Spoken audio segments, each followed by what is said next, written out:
Thank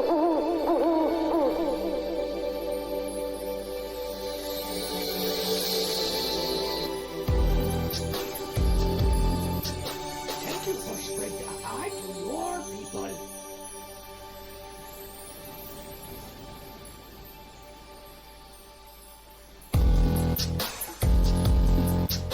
Why you give Alan toast? Oh, host. Goober misunderstood.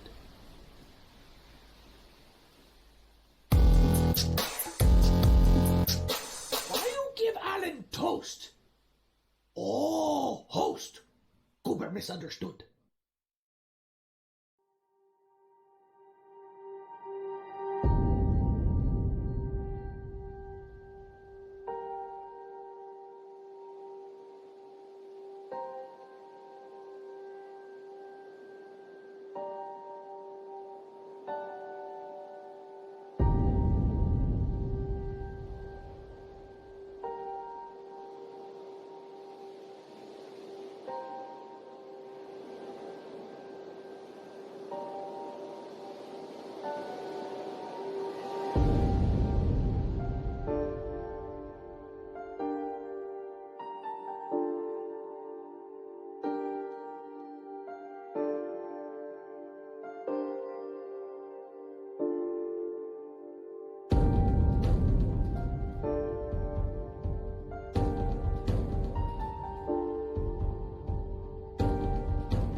sitting at the intersection of time, space, reality, and fiction, floats the yellow eye. Always watching, never bleeding. His gaze has witnessed all that has happened before and knows what is yet to come. Countless stories of hope, hate, heroics, and heartbreak. It has no mouth by which to speak these lessons, so it calls upon its head clearer to tell these stories, by word and by deed. Heed the otherwise lessons as it gazes upon its servant, just as the eyeball gazes upon you.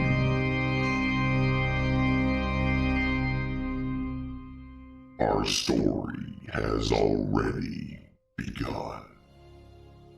Oh, hello there, my children, and welcome. My name is Alan the Yellowwood. I am the High Priest of the Great Yellow Eyeball. May its gaze be upon you this and every single one of your days. We are back with Dungeons and Dragons, as we tend to do on Friday nights. So, yeah. When we left off, our party was in the Maelstrom throne room. They had just finished rescuing the Storm Giant King, Hecaton, from the clutches of the of a terrible and cult that nearly killed them while they were doing the rescue, but they got away and they were able to rescue him, and everyone's very, very happy about him. They have learned about a little more about Amarith, who happens to be a dragon, and the giants are working on trying to find her because Hecaton wants revenge against her. So, that's where we are. What's up, y'all? Hi. So we are short our paladin tonight, but other than that... And I'm literally just sitting down at my desk for seriousness, so... How are y'all? I have you now. Yes. Winning then. Glad I didn't miss much. Where are we? Oh, it's such pretty gems too. Yes, so we're in the Maelstrom, level 2. Still in the throne room. And Thank you. basically you were given a vibrating disc, That's runestone, right. that That's right. will be used to inform you when they have figured out where Amarith is. Amongst other things, I'm sure. And, yeah. Will you guys stop playing with the stupid things? I'm ready. We're all gonna play with them now. Woo! That's why I should never make them friendly. Okay, fine. How about that? Apparently, I'm about to get real with Skamos and Gregik. I have them targeted. Oh, well, there you go. Yeah. Flame So on. what y'all doing? So weren't we gonna go take vengeance on that one dude? Some vengeance nonsense? I don't know. Let's go hunting and kill things. That's my vote. I want to say we decided to go after that dude's dad for killing him in the Oracle. That's right. And we're gonna use. I can't remember. Because Okay. I think, didn't they say our next step or whatever is going to take some time or something like that? And Yeah. And that's when you were given the rune that would let you know once they pinpointed where she was. Let's have them teleport us to the relative map location that we're trying to get to, since this place is so frickin' far away. And we're dealing with teleportation now. It's frickin' great. So, I don't even know where this place is, to be perfectly honest. or Skamos knows. Yeah, Skamos was the one that found the map, or found the information from a Mappers Guild on the general location of where it is. Yeah, it's just a matter of if she can actually teleport us to that location based on a map. Worth asking. That is weird. Why does it say he's only got 12 armor? Wait, what? Scare me with those numbers. 12 armor. It was saying on the web thingy that he has that Huss only has 12 AC. Woo! That's really weird. Is that why I almost thought? It says it in my thing here too. Yeah, I'm looking at it. I don't know what happened there. Weird. Oh, that'll be fixed here now. Good thing I got that. Yeah, that was weird. I don't know what happened there. Time. Because That was weird. shield. I should be at 19 because of my shield and everything else. Are you wearing your shield right now? Shield. Worn. Huh. Good old Oh, is snow. it There it like goes. Wild shaped or something? You know what? That might have been it. It's never done that before. Yeah, I don't know. That is weird. And we have another. All right, beeping well, dog. I think we're good now. Now I'm curious if that's why I took so much damage last time. Possibly. I don't know. That low. Well, I think you took so much damage because our bard got reckless on us and put on a really great show for the dwarf, who is strangely out of range and somehow resistant to what he's doing. And speaking of which, I'm surprised I haven't been fireballed more often, given the malarkey I'm usually up to. Actually, why is your strength 6? What? Oh, you know what? Yeah, it looks like it. Whatever that ability was, it changed all your stats. Because it's got your strength is 6, your con is 10. Huh. Okay. Weird. I don't know what ability would have done that. Probably that change. I was say maybe he still has the stuff of a seagull or something. 'Cause it's been a while since I've actually.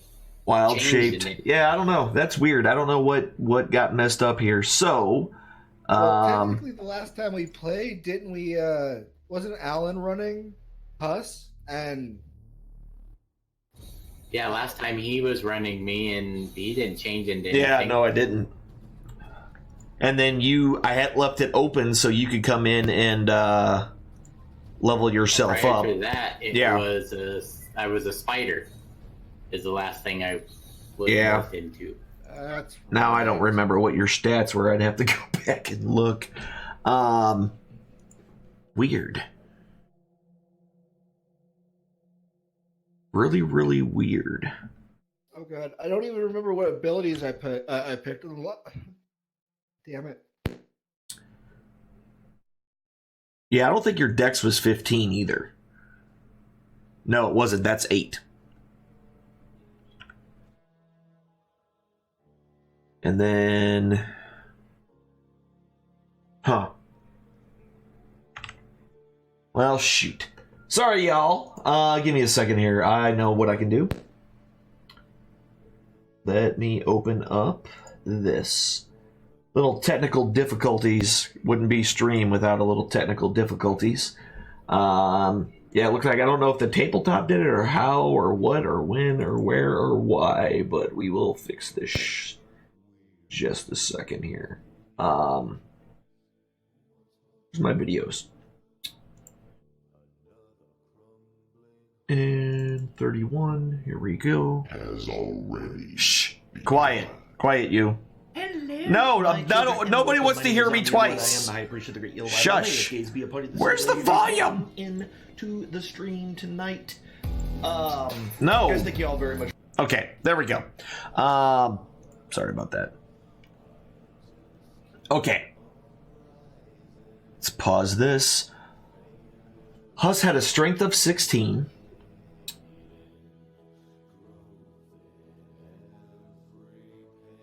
What is this doing? Do this. All right. So, Huss, you had a strength of 16.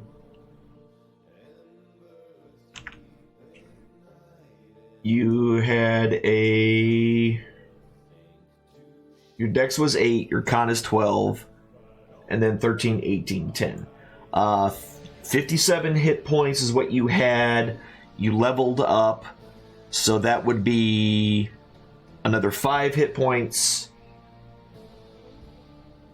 Or 6. Yeah, 6 hit points because you have a d8. Yeah, alright, you're good. Everything matches now. You're where you're supposed to be. That was weird. But now we're good. Yeah. Weird.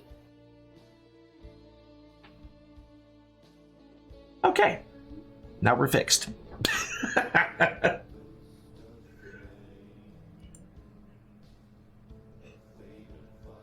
Alright, so what y'all doing?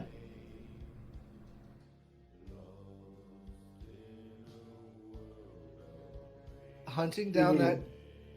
We need to have Gamo show the giant the map to see if she can teleport us, so we can go take vengeance on that dude's father's death or whatever. Sounds good to me. Okay. So you're just asking basically if... Why did that do that? Okay. I'm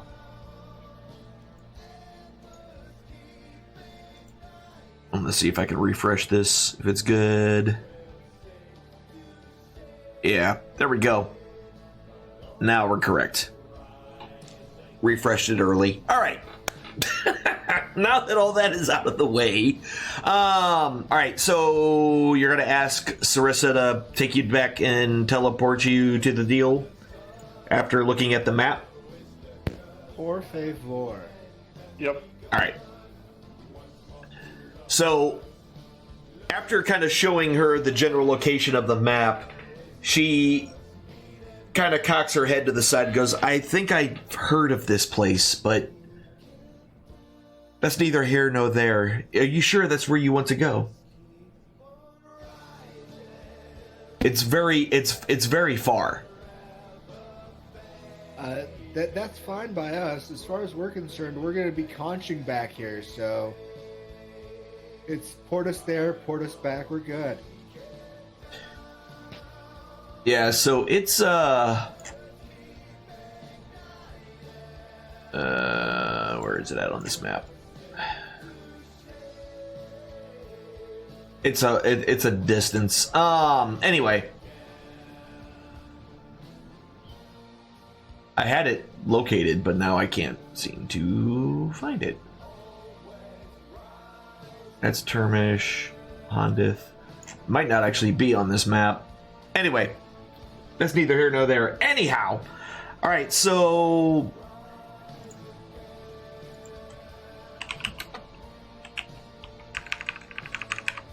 she agrees and takes you guys back to the room, in which the same exact room that you were before, and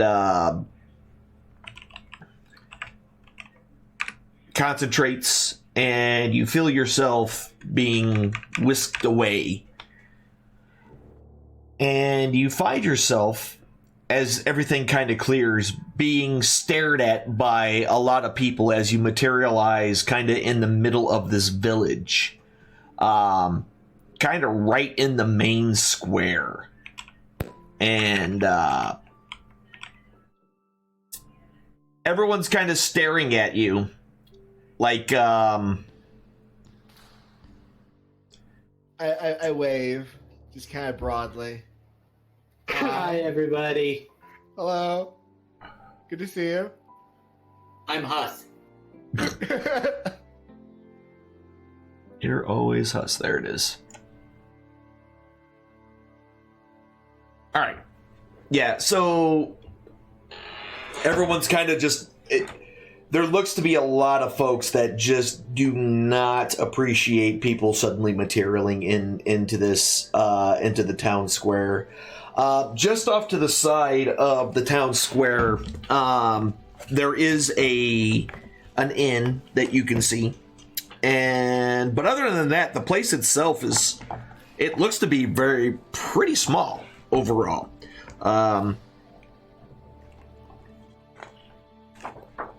nothing of, real importance. It looks just to be a small town. Well, I dare say the important part is there's an inn possibly for drinks. I dare say me and Amistrea wants to go do that. Yeah, and I can go and ask around about a giant that's possibly been around. Okay. So you just gonna go around just kind of investigating, trying to figure out, are you being subtle, or are you just asking the question? How are you doing it? Well, now I feel like I should be subtle, but no, I'm just gonna go and ask, Okay. Hey, I heard that a storm giant was around. Got it. No worries. Roll me an investigation check. And... Alright. So, you're going around doing your investigating. I know that the dwarf and Amandrea are going into the tankard to get tankered. I'll go with Skamos. Okay. So I rolled. I'll follow Skamos. Alright, yeah, so... Yep, you got an 8. Okay, cool. So after a couple of hours, you finally kind of... After a lot of, looks of people who kind of don't want to talk to you, you eventually come across an old smith, essentially. And when you bring it up, he kind of looks at you and cocks his head to the side and looks around the town and says, just motions for you to come inside. And he walks into his house, leaving the door cracked for you. I'll follow him in. 2. All right.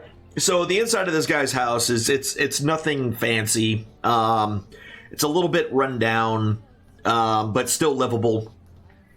Small beams of light kind of come through between the planks of the boards in the wall.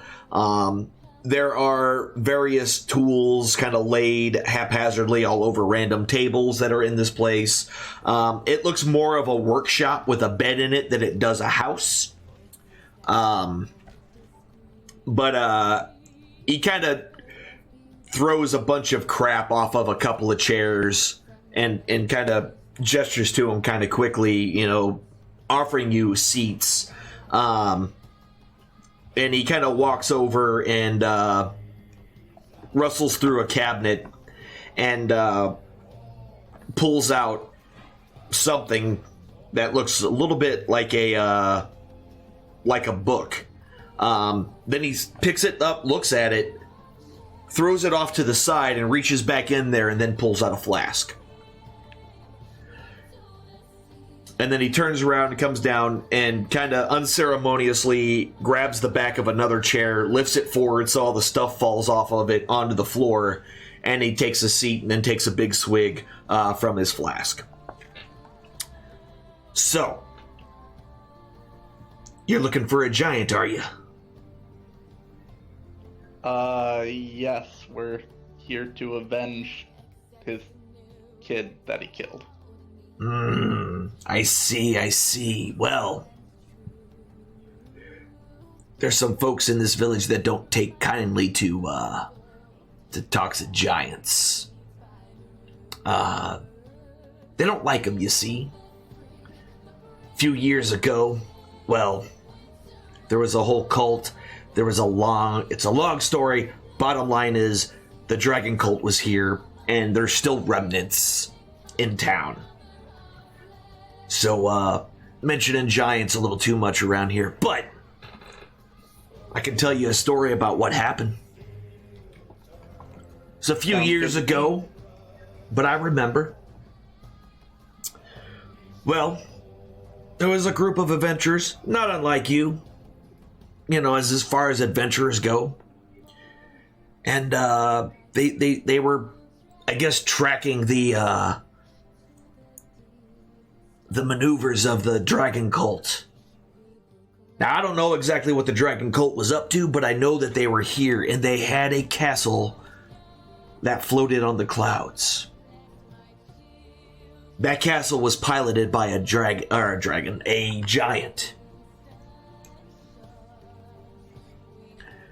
That might be the one you're looking for. I don't know for sure. But what I do know is that with a little bit of work from them and a little bit of help from me, we were able to get them on there. And when the castle left to go wherever it went, it soon after crashed directly into the ground. Fair amount north of here. Now, no one's been back, so I don't know if anything's still alive. But if your giant is, probably find out up there.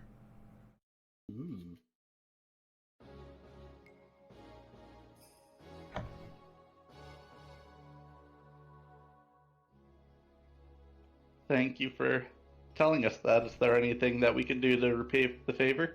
Nah, just, don't be walking around talking about giants. Not in this town. I think I can manage that.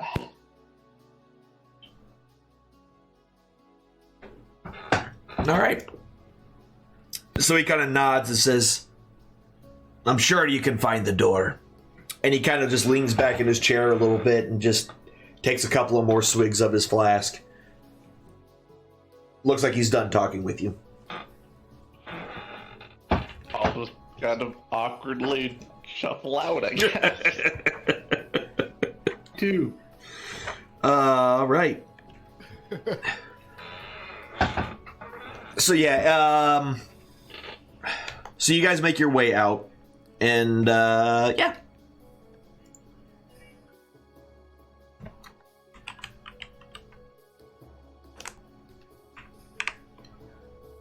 What time of day is it? Right now it's about afternoon. Yeah, you're right around in the afternoon time. Well, should we stay here for the night and head out in the morning, or should we try and head out now and just camp on the way if we need to? Either way. I think we should just head out now and camp on the way. Heck, Works for me. Everyone's kind of hating us here anyway. I don't know, man. We need to go Cass- grab the drunks. Where are we going? Northward. A ways northward. Are we in Parnast? Yes, we are. I probably should have moved your little P over there, but I didn't. Hey, the dwarf might have a little pee, but Huss is... Oh my god. We'll play a turn. We'll play. Hurry, baby. Well, by comparison, by the way. Still out, drink you turtle. That's all that matters. I mean, yes, but still.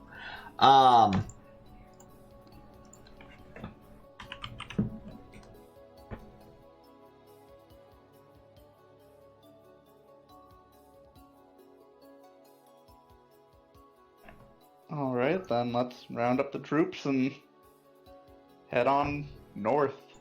Okay. No.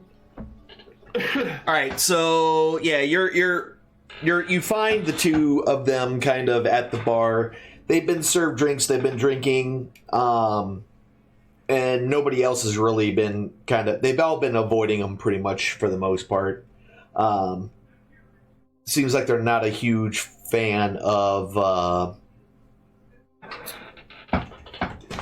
y'all at all. Aw. Fine. Let's get out of here before the town folk riot against us. Not that I'm against taking over a village. I don't have a town in this part of the map. I mean, exactly. We can take over the town real quick, call it good. Oh, I mean, man. If they want to get feisty with us, I mean, there's a load of things we can do. I mean, I just want to spend as little time doing this as possible, so then we can get back and I can have some Quinn time. Oh my god. All right. Destroying a town. I guess for the sake of our bard, let's get out of town without taking it over. I mean, yes. That's fine. It's fine. Totally fine. Okay.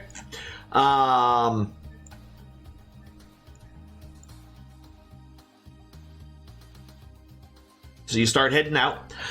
You start heading northward, and so essentially you kind of he pointed you to the north, so that's the only direction you really have. So as you start moving northward, let me grab your.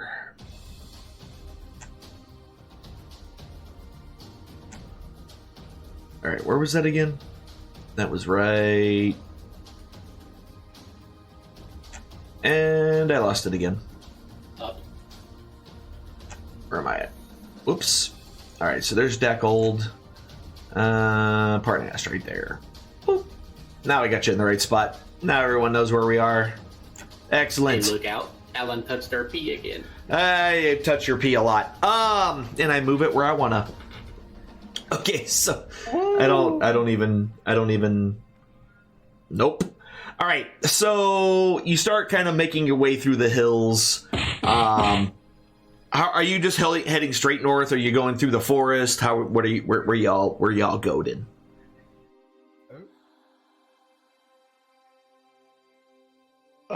Is there like a high-ish ground? So, basically up near the mountains, there's a lot of, fairly decent hills. Kind of some steep ones. So there's not really ridges, but there are several hills. So you're going to be going up and down the hills.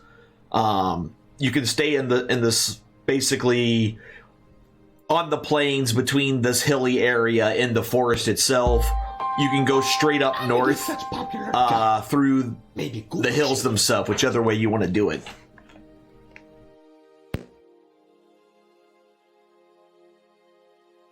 I move that we roll through the forest along the edge of the hills area and go just right of the hills. Okay. To the fallen land. I would assume that's a body of water, if I'm not mistaken. No. No? Damn. What is that? Like that big old blue spotch of where the text is of the Fallen Lands? Yeah, it's you don't know. You've never been to this part of the world, and it's a little too far away for you to see. I would like to explore that. It seems interesting. That's where I move we go, at least.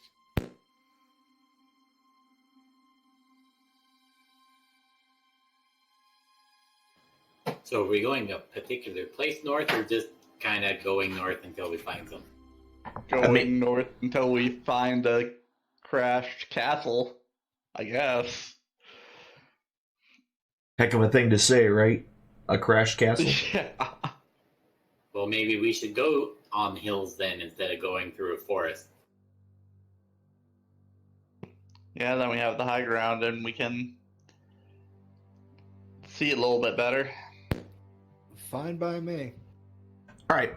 So as you kind of start making your way past Parnast, can everybody give me a perception check, please?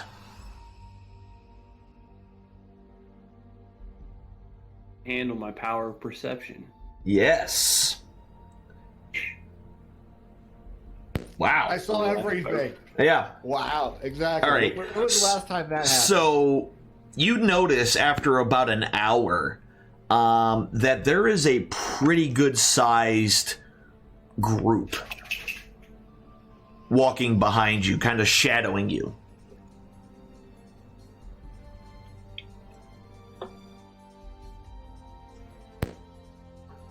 I'm sorry. What did you say was shadowing us? A large group. Oh. They look to be humanoids.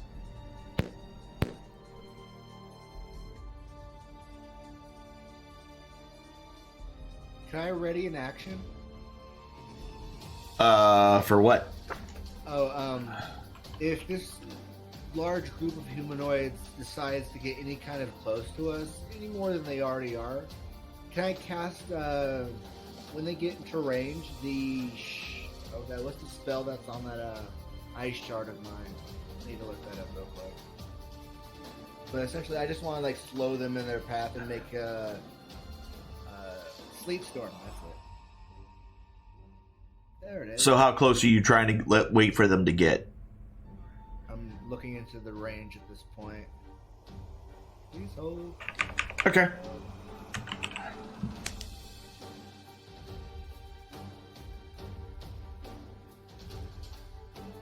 No worries. How far away are they?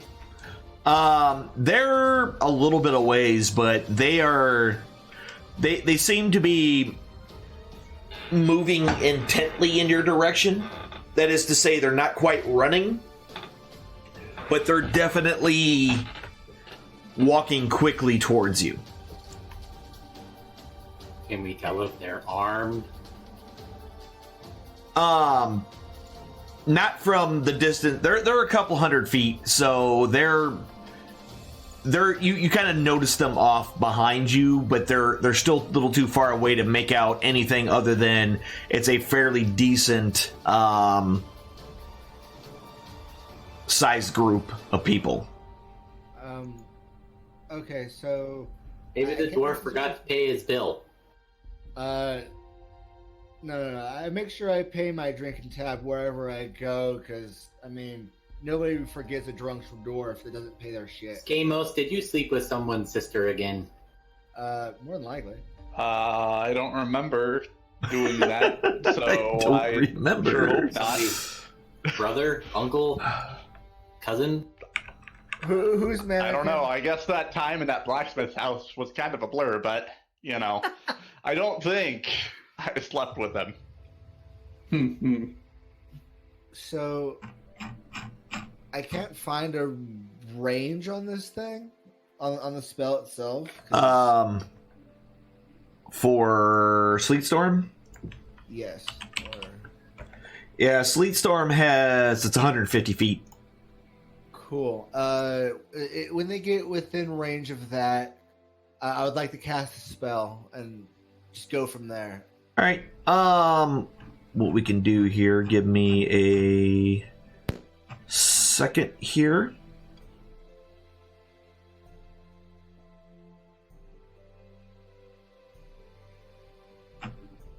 Nope, not that one.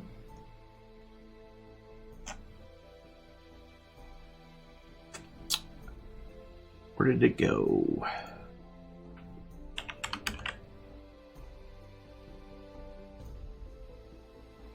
There we go. It's our old standby, y'all.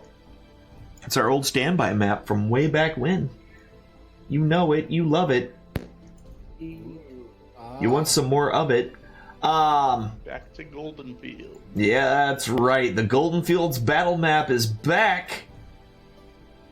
Shit, did I just do that by accident? I think I did.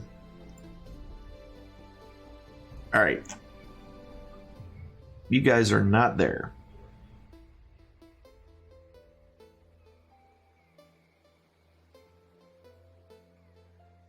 Oh, crap. I did not mean to do that. Oops. Y'all, I messed up. So this is going to take a while to fix. I hate when I do that. Anyway. Oopsie. Yeah, I totally put all the wrong people in the wrong places. Okay. So I'm not going to worry about that. Let me just get rid of these. Okay. So Amandrea, Schemos. There's Huss. There's him. There's Amandrea. There's Morgan. And I am missing Schemos. Alright. We're gonna share this map and I'm gonna delete all this crap out of here.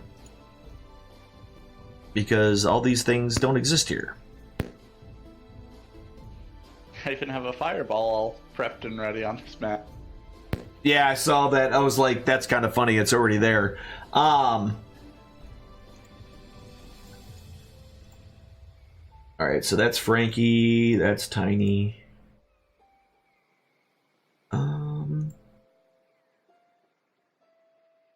And all these folk. Tralt, Zathia. The balloon isn't there. The gondola isn't there. The raven isn't there. The harpoon isn't there, which is funny. Everybody go ahead and roll an initiative. Since we're already here doing the things. Wow.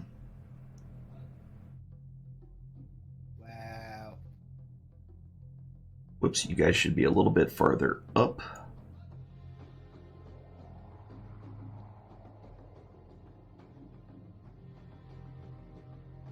Alright, everybody got initiative rolled, and all these dudes, what you see coming up are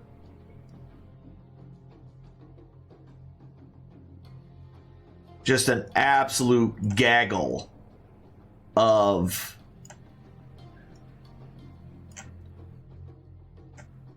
bad guys. Well, bad guys, good guys, a big group of people is what you really know.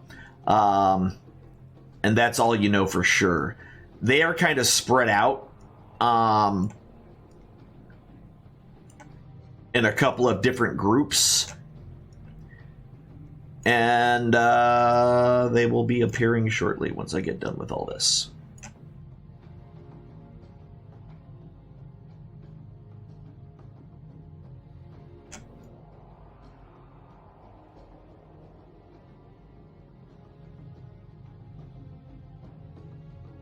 There we go.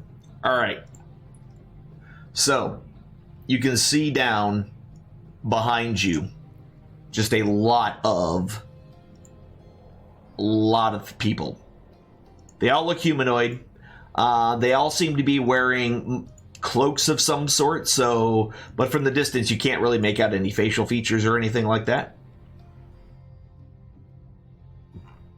And that's where they are. So 150 feet, FYI. I think you actually might already be within that.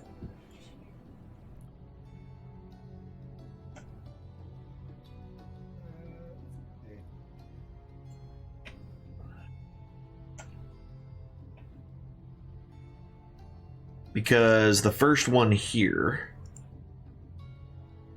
Why won't you let me do this?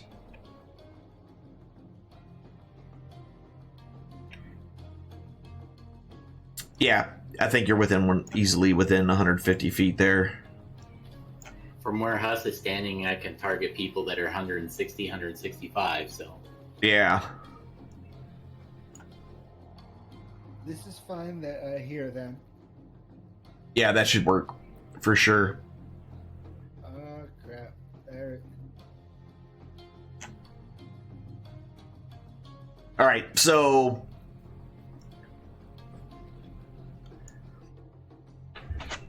you gotta drop that right there on them. Yup. Okay, and that's Sleet Storm, correct? Yes. Sir. All right, cool. So yeah, that'll essentially, they kind of moved within range right before combat started. So there you go. Gregit, you will be the first one to go, but let me make sure that all these. So Sleet Storm, all that does is it makes, yes, and exposed flames. So it's heavily obscured, doused. That doesn't matter, and it's all difficult terrain. All right. and it falls prone on a failed save. What's the save DC for that?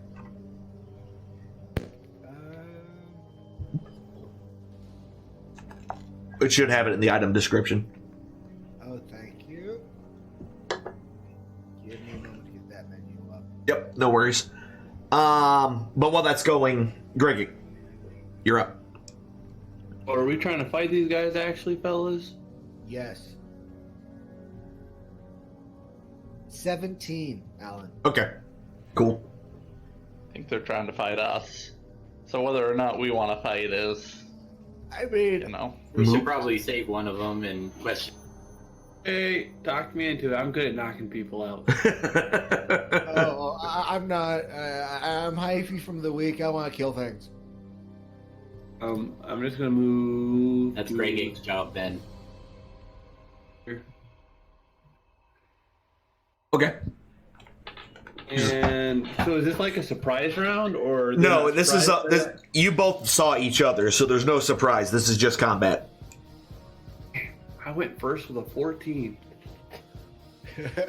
Wow. Yep. Good job, bud. What's the range on the longbow again? The longbow, it should be on it. I think it's 6320 or 8320 for the longbow. Oh wait, no. Range 150 to 600. All right, yeah. Okay, there you go. 150 feet to 600 feet. There you go. So 150 feet is you don't have disadvantage on the attack. Okay, so they're within 150 feet. Yeah, they were pretty much within 150 feet when you started. I'm gonna move up 2 more spots. Yep. And take my longbow. Get this guy right here. Which one was that? Cult Fanatic 3? Okay. This one to me. I hit Gotcha. that- I did hit that guy, right? Yeah. There we go. 10 points of damage. You gotta fire again? Since you got a bow. Oh, wait, I get 2 attacks. That's you do. That's why I was asking. You gotta fire again? Yeah, that's gonna hit as well. Get wrecked. Alright, another 4 points of damage to that one. And I'm just gonna kind of sit there and do nothing. Okay. Move up, fire twice, do nothing. Easy. Skamos. Ooh.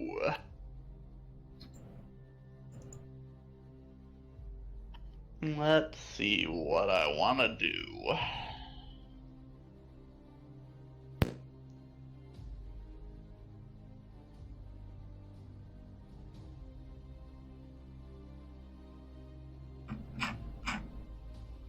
Knowing exactly what you're gonna do, but yeah.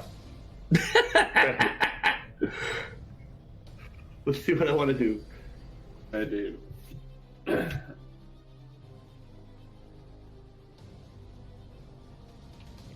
All right. I will cast Wall of Fire. New fire spell, you say? Yes, sirree. Mm-hmm. King. 5 foot by what, 60? It's 60 feet long, 20 feet high, and 1 foot thick. Okay. Yeah, so it'll just be a line. So it'll be, well, wherever you want to put it, since it's just going to be wherever the thick line is. Yeah. Let's see. So should I move it in front of the guy then? So then it would hit him in theory, or he'd have to evade it at the very least, or Try to split him in half. At least is that what you're basically trying to put it where he's standing right on it, right in the middle of where that dude is, essentially? Do you have to see where you're putting the wall? good question.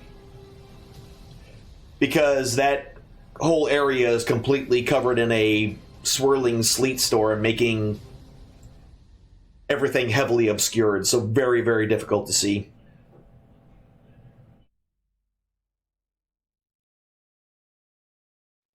Doesn't really say. I create a wall of fire on a solid surface within range. Okay, yeah. On a solid surface within range means you don't need to necessarily see it. Alright. But yeah, if you're going to try to drop it directly on him, I believe Wall of Flame... It's just you take damage if you're near it, correct? When the wall appears, each creature within its area must make a dexterity saving throw. On a failed save, takes 5d8 fire damage. Yep. Not much on a successful save. Alright. Yep, go ahead and make this dude make his save.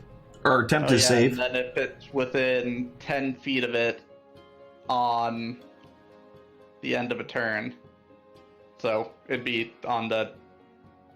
Yeah, so at the end of their turn, if they're within 10 feet, they take more... Yeah. That's what I was thinking. One side of the wall, so the one towards them is Okay. the one I'd want it to be. Gotcha. Radiating heat away from you. Got it. Alright. Oh god, yeah, he failed. Burning down. Yeah, 15... Takes 15 points of damage. And he's now very upset with you. Sucks for him. Yeah. He can just be upset. Alright. And that your turn? Yep, that's gonna be it. Alright, Morgan, you're up. Ooh. Scroll this up. 5, 10, 15, 20, 5, 5, 10, 15, 20, 25, 5, 15, 20, 25. Using all of my movement, my action, plus my action surge, because it's clearly useless on an attack. I just come rolling up there as just blowing as much as I can, just to try to So you moved like 75 feet. You suddenly turn into Turbo Dwarf. Just excited, like axe in hand, like this joyful look in my face, just have at thee, screaming wildly as I run. Perfect. Awesome. All right. So, which one is this one? This is number 1. Yes. The only problem with this thing sometimes is that it doesn't show me. Yeah, okay, it is 1. So it's his turn, which he should be there. He's got to make a dex save.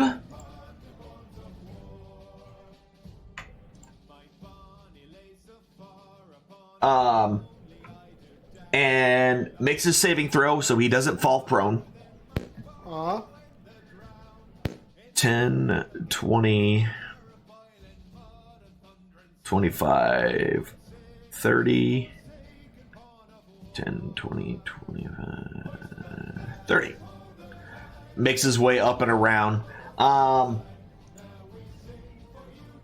Cultist number 2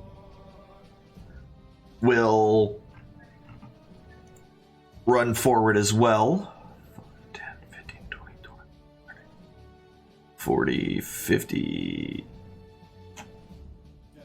So he runs up. Next cultist number 3 is... Where the hell's 3 at? And why do I have them spread out like this? It makes no sense. We'll go ahead and make it save. And will fail and fall prone. Serves him right.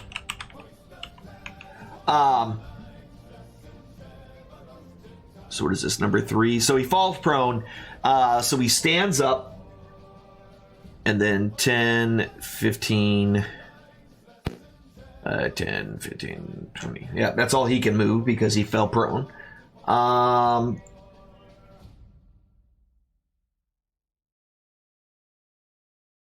right, next is number 4. And he needs to make his save. There's a lot of them. And he falls prone, so he'll only get to move 5, 10. I feel accomplished for having at least used this spell once, somehow strategically in a fight. I mean, yeah, it's going to cause some of them to move very, very slowly. Number 5. 5, 10, 15, 20, 25, 35, 10, 15, 20. 25, 30. That guy ran so far away. Number 6.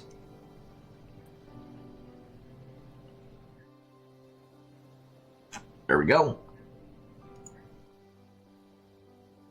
All right, number 7 needs to make his save and will fall prone. All right, so that's 15, 10, 20. Wow, that dude could barely move at all, but at least he's actually able to get out of the thing. Number 10.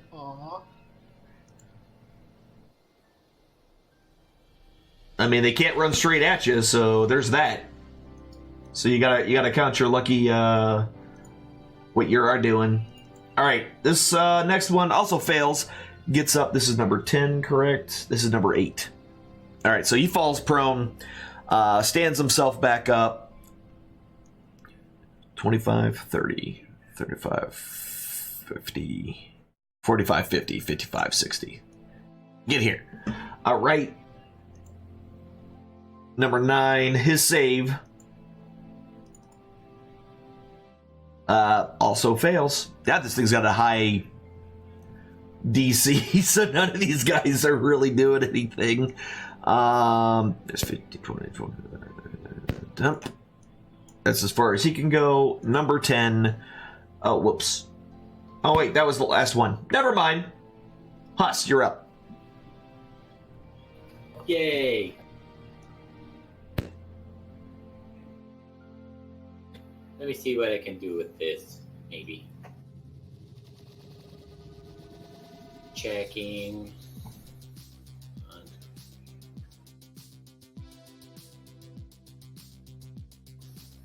2, 3, 4, 5, 6, 7. That's 7 people. Yeah. Do it, do it, do it.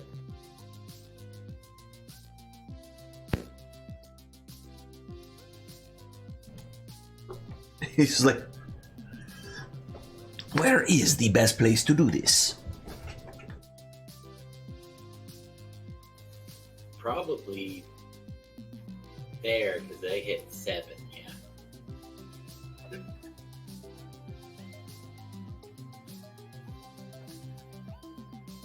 I can't move it anywhere else where I hit more.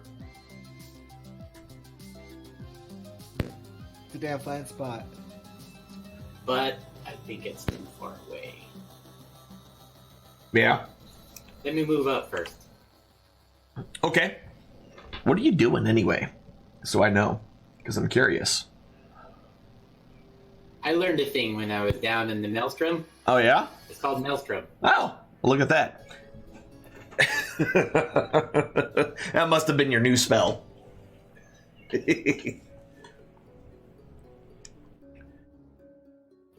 So it only has 120 foot range. So I'm still not within range of clear down there. So I've got to move it up. It's 120 feet to the center of the circle. I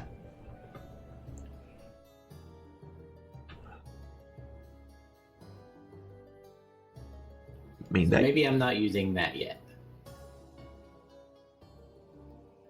Okay. Because I can't hit any of those guys from this distance. Really. Yeah. And it looks like they're going to come towards you anyway, so...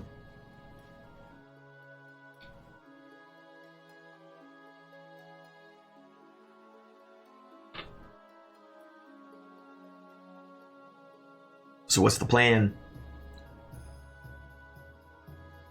So I shrink this a little bit, and I use insect plague. Okay. Bugs everywhere. And I can hit those 2 C's right there, right? No, they're both out from there at that spot. Both of them are out right Yep, there. both of them are out.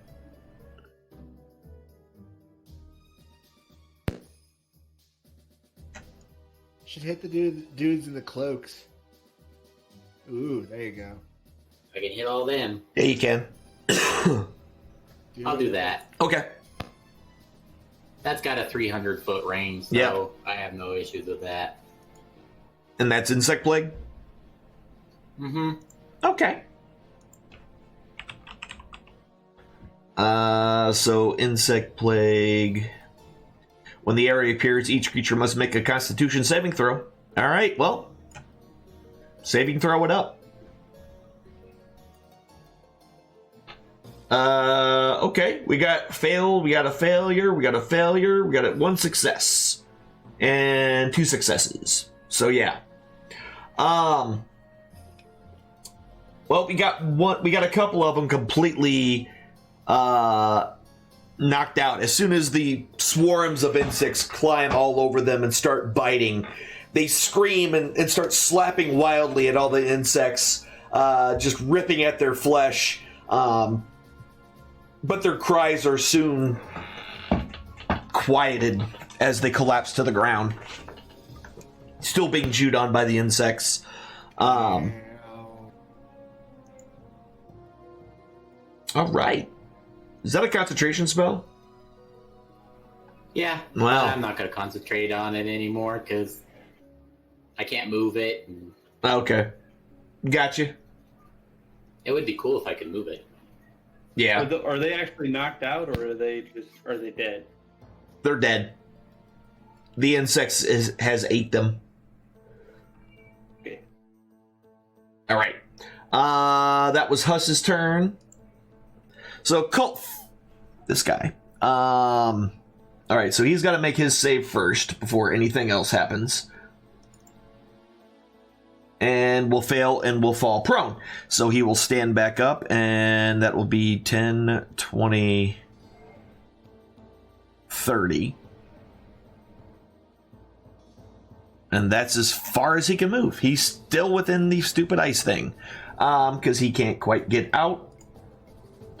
Number 2 can, though.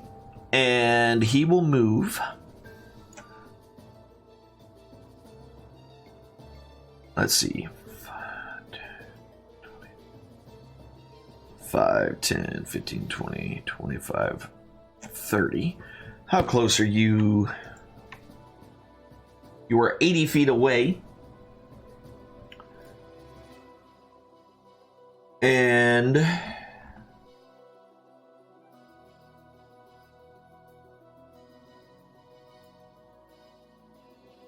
he can't do much of anything, so he's not. All right, next one. This is number 3. Number 3 has to make his save. And will make it. So he's on the good side of the flames. Yep. So that's still 10, 20, 30, 35. And then he will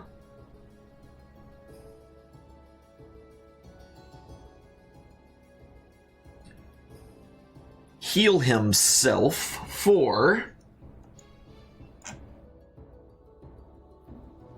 10 points of damage. That's not fair. What, you're the only ones that can have healing spells? Yeah, right. Yeah. Number 4. I have a question. Yes. I am offended. I shall murder it. Does difficult terrain stack? No. Well, it depends. Why? Because is that difficult terrain where the bugs are? And the ice. Yeah. Yeah, those are from two different things, so yes, they will. So it takes, for every 1 foot of movement, they are doing 3 feet of movement. So it's 15 feet for every square for those folks over there. So this is number 4. Yes, yes.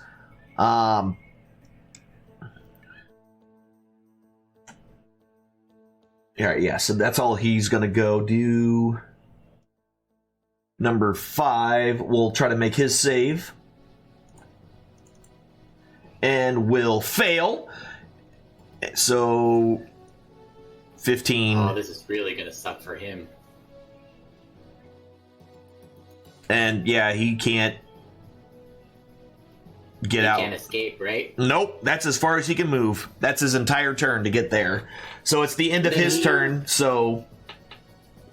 He gets more bugs. Uh-huh. Another save? He within 10 feet of the wall? Not where he ended.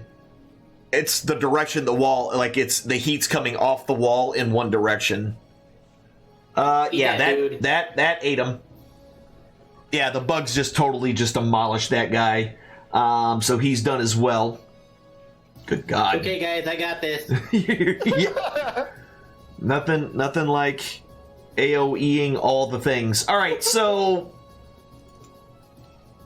control. He falls prone. So that'll be 10, 20, 30, 35, 40, 45, and then, yep, that's 60. So that's as far as he can go. And then this guy, Numar, whatever this guy is, well, shut up, cat. Will fail his save as well. Sucks to be him. So that's 15 feet, and then that's 10 feet. Get wrecked. And he's going to move himself away from the wall because he can feel the heat coming off of it, but that's as far as he can move. Oh man, this sucks for all them on that side. All right. This is great. Amadrea's turn. She doesn't really see a need right now to bless like she normally does, because these guys seem to be pretty much handled for the most part. So she will move up 5, 10, 15, 20, 30, then 5, 10, 15, 20, 30. She just moves up and ready to go. All right. That's all them. Greg, you're back up. That's right. So pretty much you killed everyone over here, Huss. That one fella? You're welcome.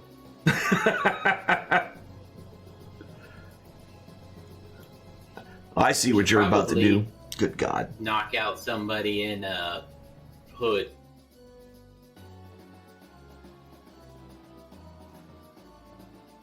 I'm going to use my action to sprint again. Okay.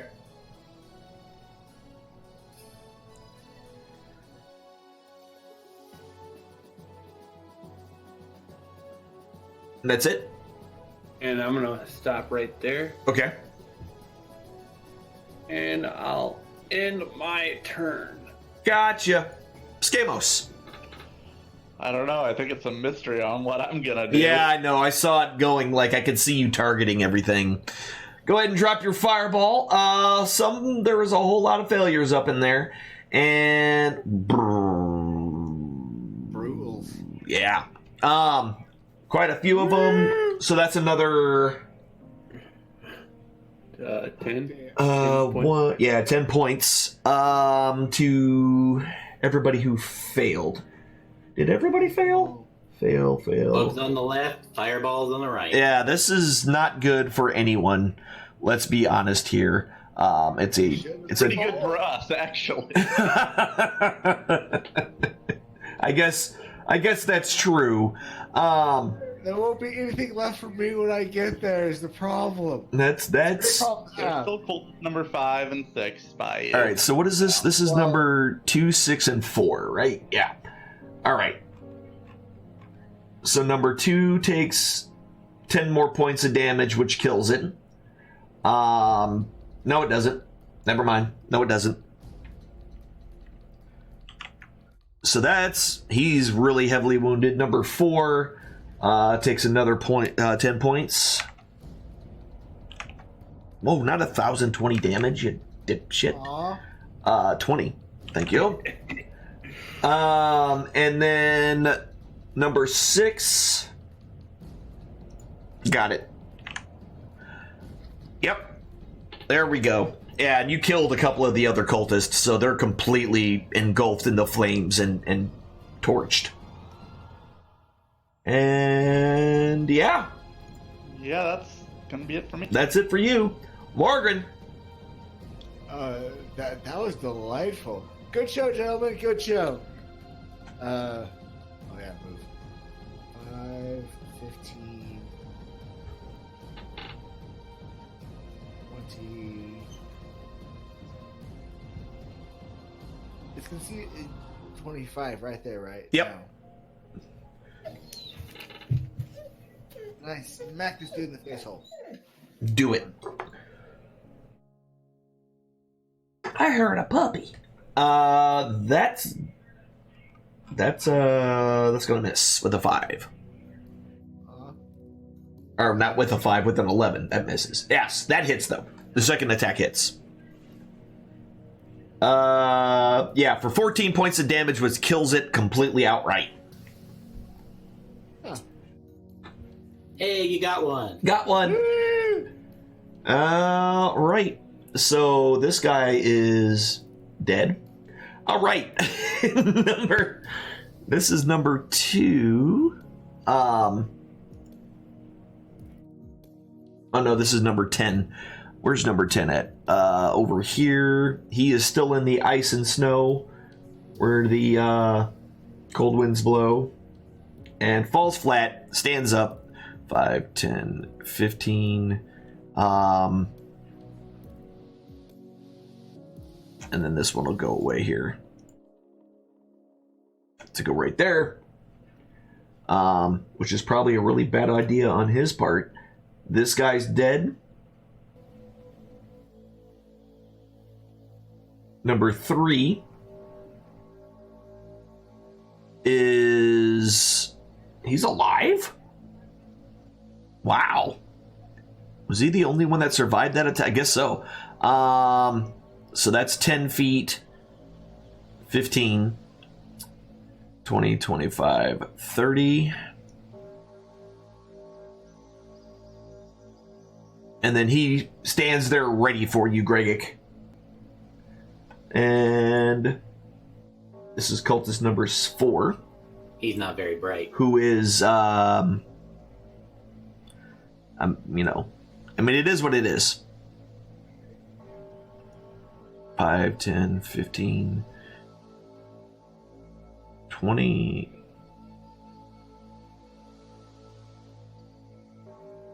30. Yep. He's going to stand right there. And then this guy, number Hya, is dead. So this is number 6. He will run forward and finally take a swing with his scimitar at Morgan and will miss. That's the first attack on anyone that has happened this entire fight from our side. Alright, that's done, and this guy is dead, and this guy is dead. Huss, you're up. Alright. Let me move a little closer.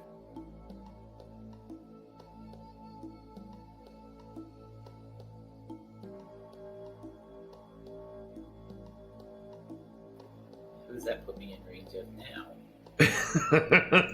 So are you no longer concentrating on this spell? Or you're still concentrating right now?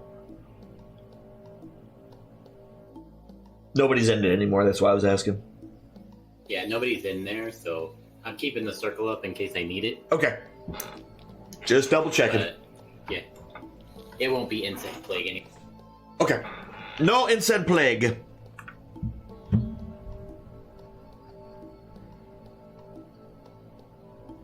I'm just looking at what I've got in my slightly lower level spell range. I just wanted to try. Try the big I one. don't want to use Maelstrom now. Gotcha. I don't want to waste my other level 5 slot. It makes sense. Mostly. I don't want to peak early on these guys. I don't want to peek early. Alright. But we can do... How many guys are over there? 1, 2, 3, 4. There's a That bunch one is- kind of bunched Yeah, up. Yeah, one's dead. We are kind of just 30 one shot feet long, 10 feet wide. That wouldn't hit all of them, but that would hit a couple of them. Well, no. I could hit all 3 of those cultists right there. I mean, hit the dwarf. It's cool. Kai likes it. Nope. I'm going to do... Tidal wave? Let me move this. Yes. How'd I know? See, I'm starting to pick up on all your tricks. Which are for kids. Wait. It's only 10 feet Yeah, wide. yeah. But it's 30 feet long. But it's 30 feet long, so you'll get them all. Yeah, absolutely. I'll get... Give Alan toast. Yeah. Oh, All 3 of them dudes. Goober misunderstood. Your giant tidal wave splashes down upon them. And they scatter as Let's best see. they can. That's a dex saving. Yes. Where'd it go?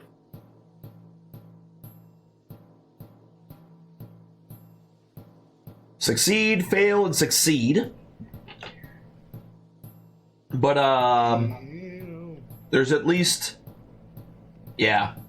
We got an unconscious, we got another unconscious. So we only have one that seems to survive. The rest of them seem to have drowned in the onslaught of this giant tidal wave that appears out of nowhere and crashes down upon them. And that's your turn, yeah? I Why you give Alan toast? You cut out. Oh, host. Yep, that's it. Okay, cool. Misunderstood. Cult fanatic. This guy here will move in. 5, 10. So he's gonna move up. And that's 15, 20. How close are you to him? Perfect. Okay, so he starts to chant an incantation, and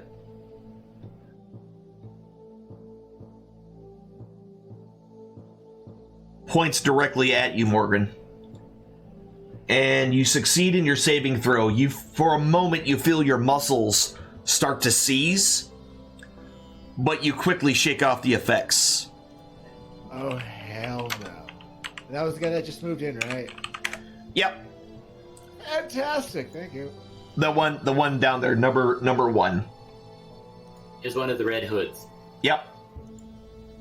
So this one's dead. We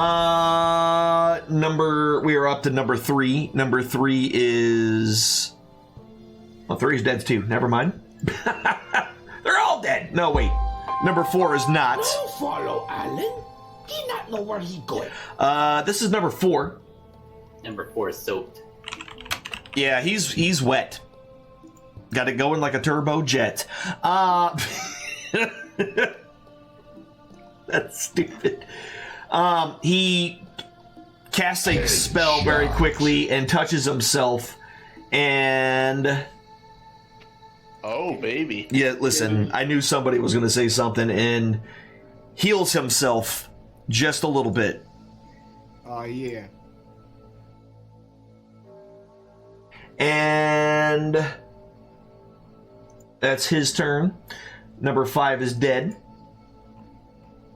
Number 6 is dead. Number 7.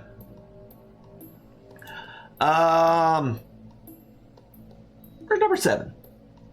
Oh, he's still stuck right in the middle of the ice. And all right, well, let's see if he falls down. Number 7 is going to try to keep from falling over, and doesn't, and falls down, and then stands back up and goes 10, 20, 30, 40, and that's as far as he can move.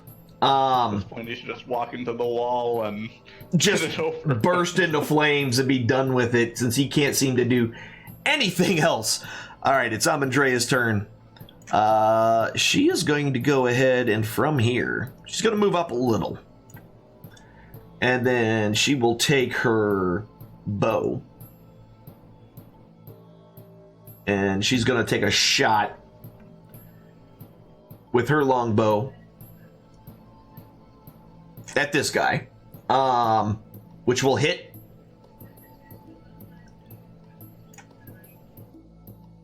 For 6 points of damage, and then she'll take a second shot, which will miss. And Gregic. All right. I am going to enrage. Okay, kind of figured. Let me guess, you're gonna lightning strike that guy. You know. Let me just guess what's about to happen here. You're gonna run your socks across the floor and static charge him. Kind of something like that. Something like that. There's 2d6 of lightning in that though. Yeah. But twice on him. No, I should have. I think I changed that already for you. I click on damage. It says 1d6 lightning. I will fix that in just a second then.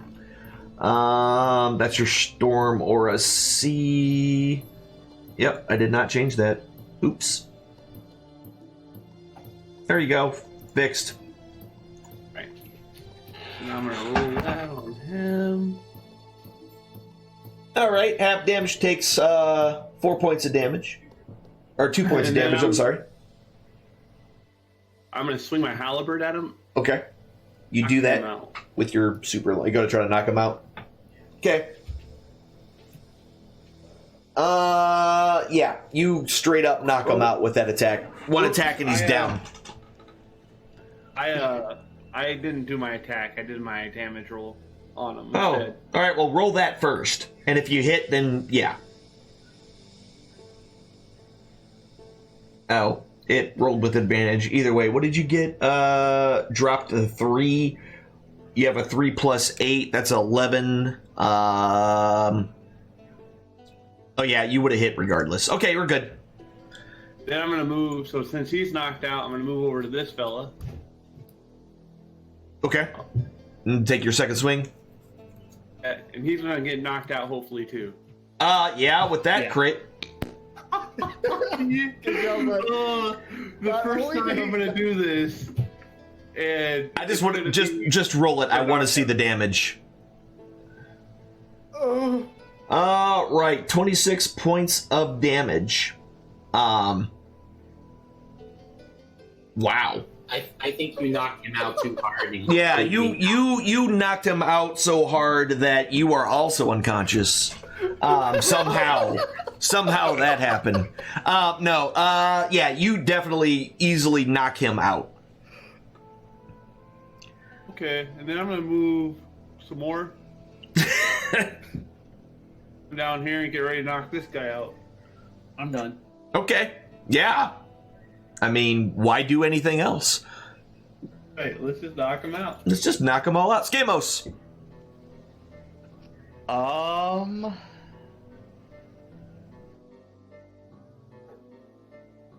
Let's see what I can do.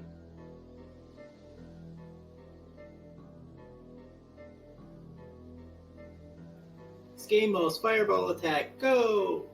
He's already done that like once Just today. kidding. Yeah, I'm just gonna firebolt this guy. Okay. Move up a little bit so then I can hit the next one easier. Okay. If I even need to hit anybody else. Who knows at this point? That's going to hit with a 21 for 13 points of damage, which kills him. Instantly, you vaporize him with your firebolt. Woo! Morgan. Pretty. I'm just gonna boot myself right there. Okay. Action plus the sprint. Gotcha. 5, 10, I'm not 15. too happy with this particular individual, and that's about all I can do. Okay.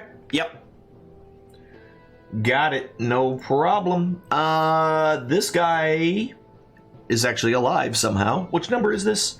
This is number 10, who is right next to you and is going to take a swing at Morgan and will miss. That was a 20 for just a second. I thought, yay, a crit, but nope. The last one rolled a 5 too.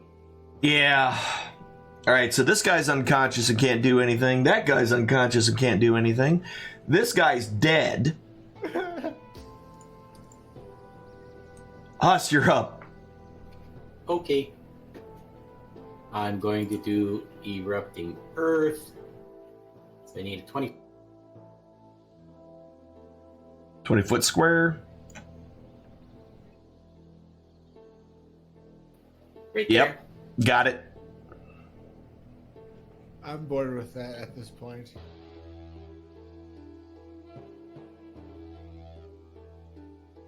Yep, we got a couple of fails and one success. We got some critical wounded folks here now.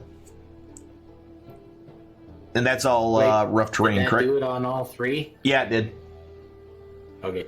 14 points to the Cult Fanatic 1, 7 points to the Cult of the Dragon Cultist, and 14 points to the other Cult Fanatic. Okay. So there you go. And that's it. Okay.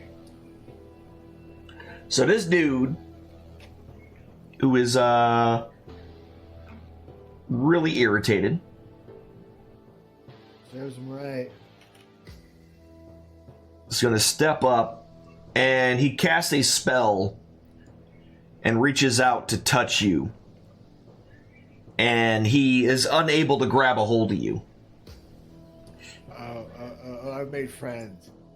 I've made so many friends. And then the other one casts a spell at you.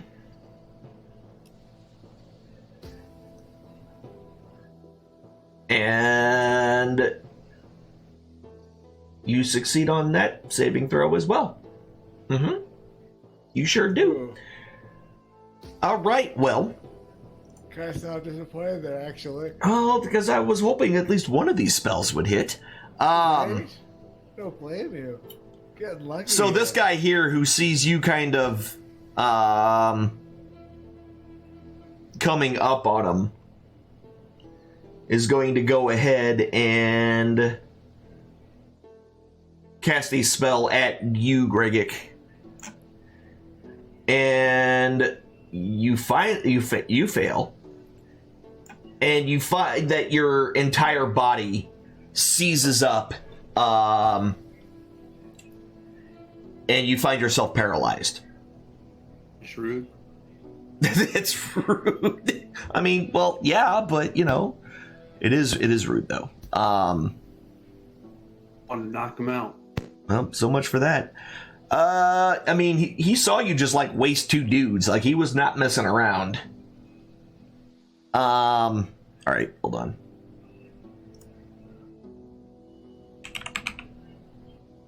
There we go. And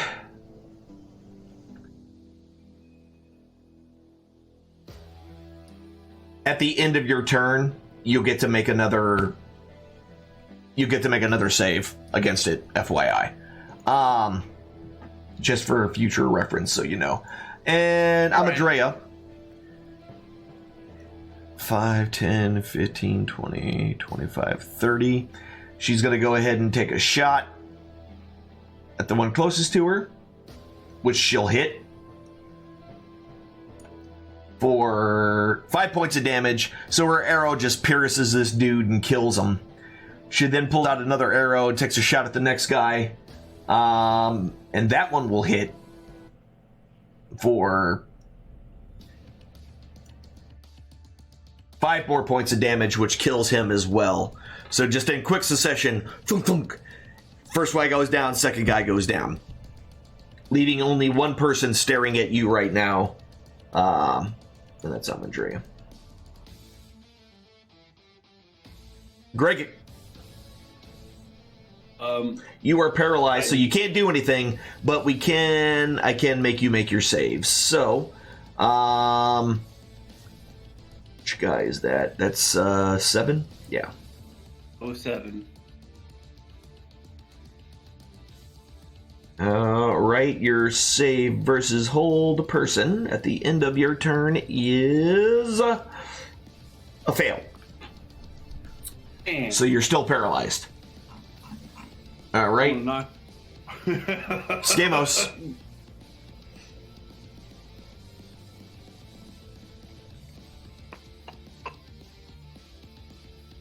Almost cast something on me that gets me paralyzed.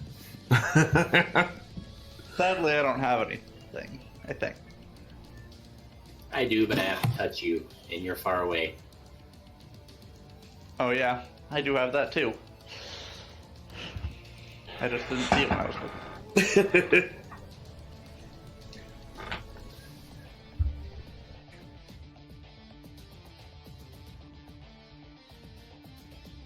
Perfect.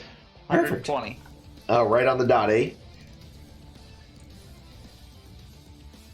That's gonna hit Can against that cult knock fanatic. him out Not the with a fire. firebolt? No, you cannot.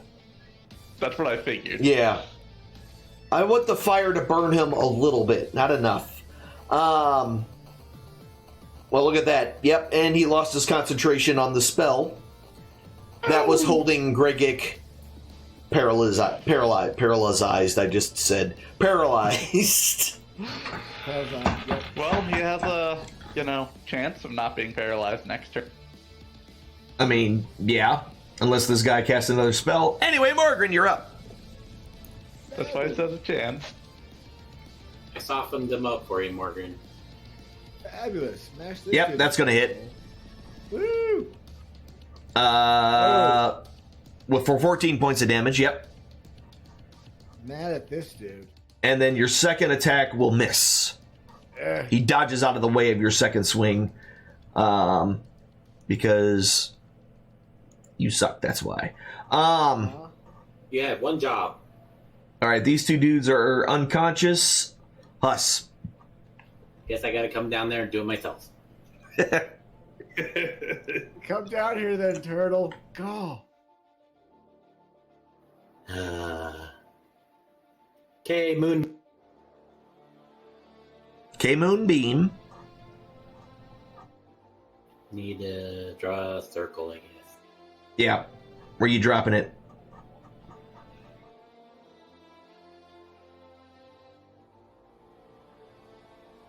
On that dude. All right. And it's at the beginning of his turn, correct? That the damage happens? Yep, He starts his turn? Starts his turn. Cool. And you know when that is? Right now. Right now? I know. It's almost like I planned that or something. Yeah. Like, gee. He fails on his save. No. And your moonbeam, the holy light of the moon, scorches him. And now he doesn't feel good anymore.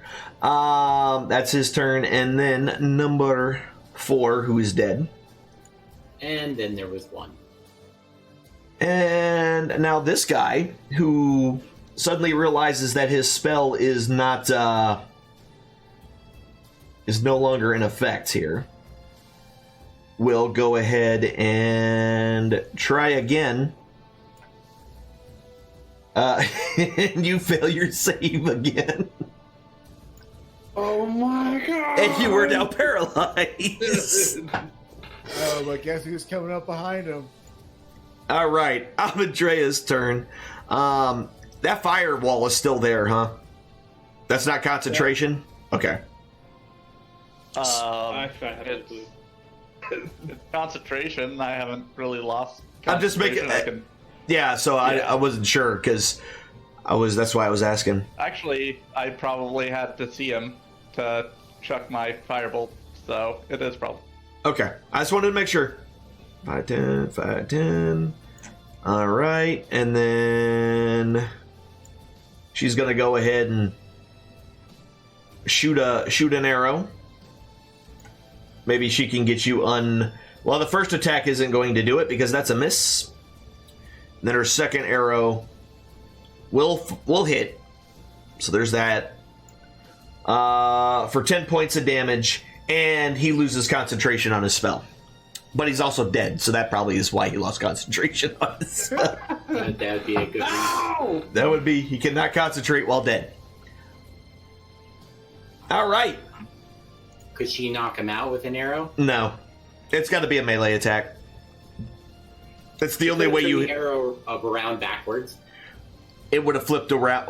Okay, first off, that would have cut the string, but yeah. Well, but actually... Maybe she blunted the tip. Yeah, she blunted the tip. They actually have blunt arrows, but anyway, yeah. So it looks like you have dispatched the group. Couple knocked out cultist, little. I wanted to get 3 of them knocked out. I wanted to get one of the guys in the hood, but the other 2 are knocked out up there. So there you go. Yep, Serves them right for following us. that's probably true. I They just mean, wanted our autographs. I mean, they're cultists. I mean, come on. Maybe they're going to start worshiping us as gods. Yeah, they could have just wanted to be part of my kinky sex cult or something. Wow. I'm sorry. Yeah, to take that's that totally way. what the paralyzation was all about. Totally. That's why they were targeting the barbarian. That makes so much sense now. Shit. Well, did any of them have any good loot on them? So taking the time to kind of search through them all, you find. Give me a second here.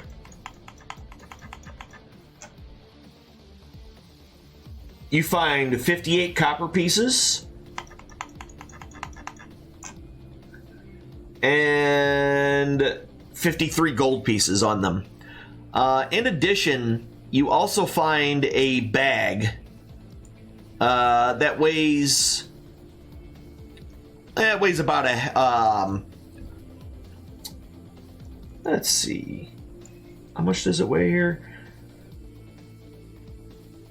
Yeah, it looks like it weighs almost 2 pounds, give or take. Ooh.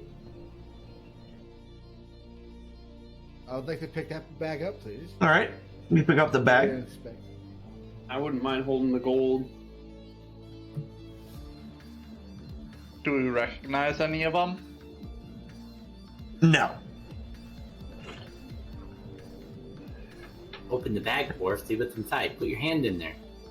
I would like to open the bag up and look in there without actually putting my hand in there recklessly.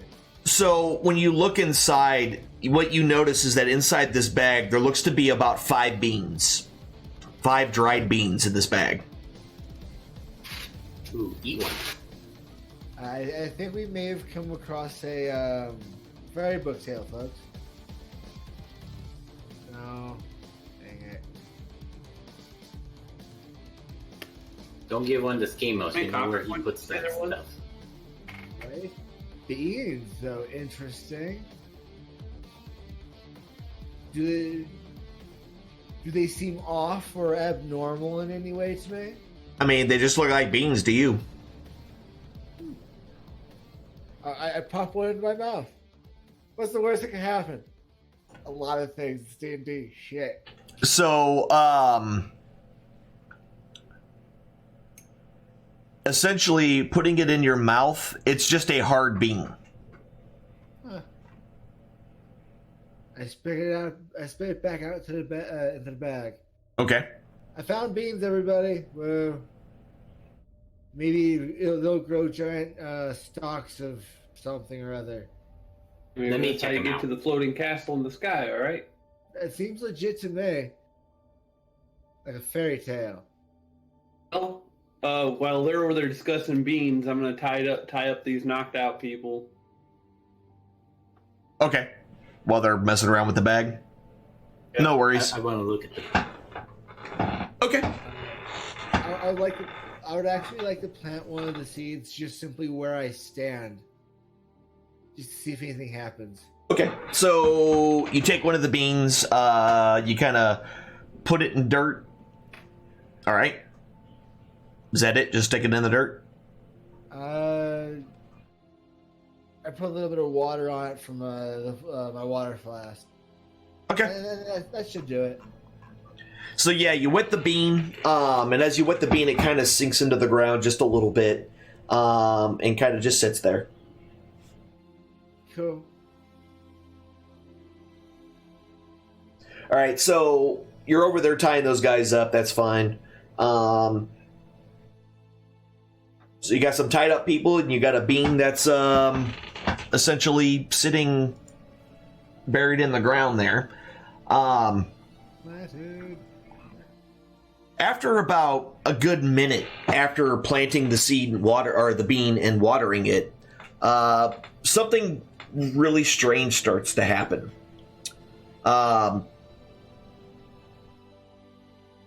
Suddenly, from the ground, before your very eyes,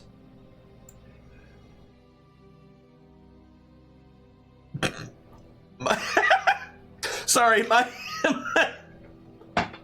my dice just bugged, so when I went to roll it, it just sat there and spun on my screen for like 30 seconds. And I'm like, it was not picking a number at all. All right.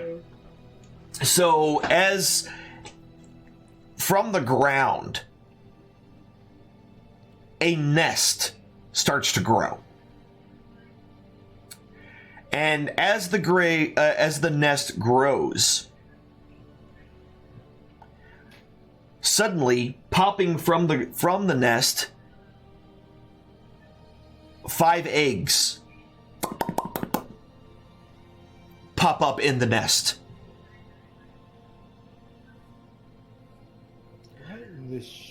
And the eggs are all like different colors and stuff. Not like Easter egg colors, but just like they're not all the same.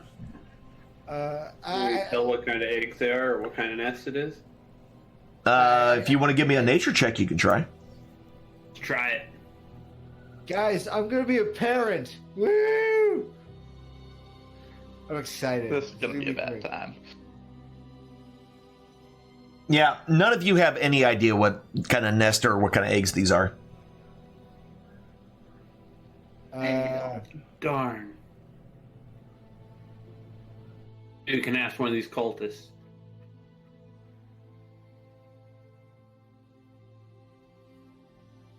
Yeah. They look like omelets to me.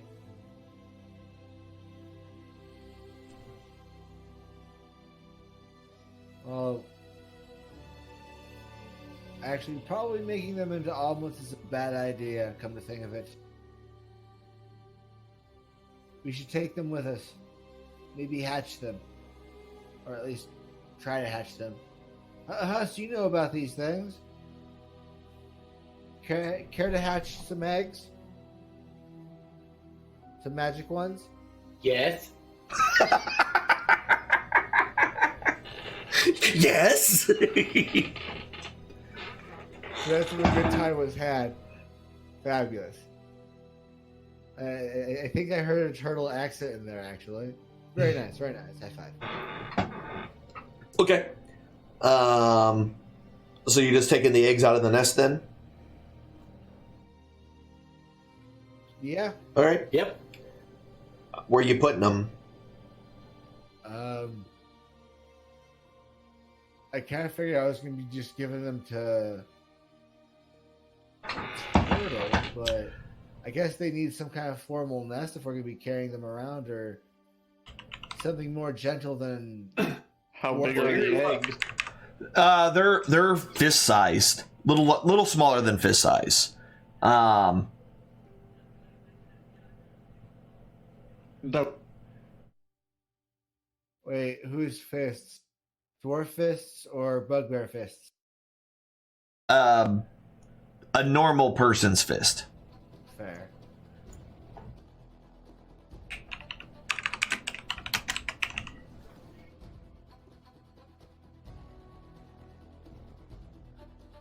All right, so we're gonna give them all to the turtle. Yep. I mean, if you want to make a nest, I have that chest on my back still. We can. Ooh. No, I'm going to hug these eggs. I don't know what they are, but I'm going to love them. Okay. This is going to be great.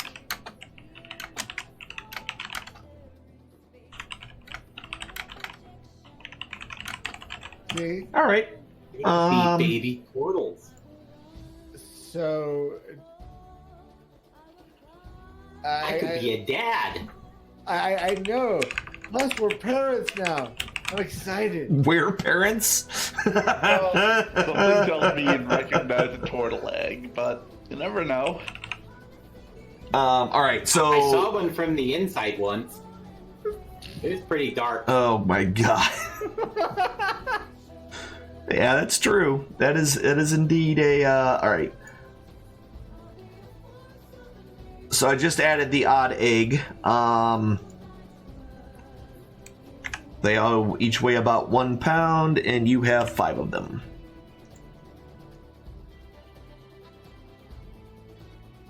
All right. I'm going to hold on to that bag of beans. Okay. If it turns out that these eggs are something more special than just omelets, I mean, maybe we'll plant some more egg seeds later. All right. Easy enough. Let me throw this bag in your.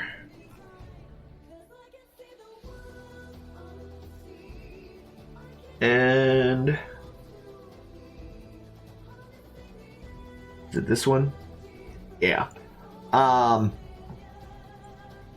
You currently have 4 beans left. Ooh. So let me just add that. All right, yeah, 4 beans left. All right. Do it again. Okay. Do you really want me carrying around any more eggs? Oh, we have a bag of holding. Well, what happens if they hatch in a bag of holding? Doesn't the bag of holding not have like air and whatnot? I'm holding them. How big are your arms? Can you take another 5 I have pretty eggs? big arms. Look at these guns. Ooh, all right. Let's try that again, I guess. I plant another bean and put some water on it.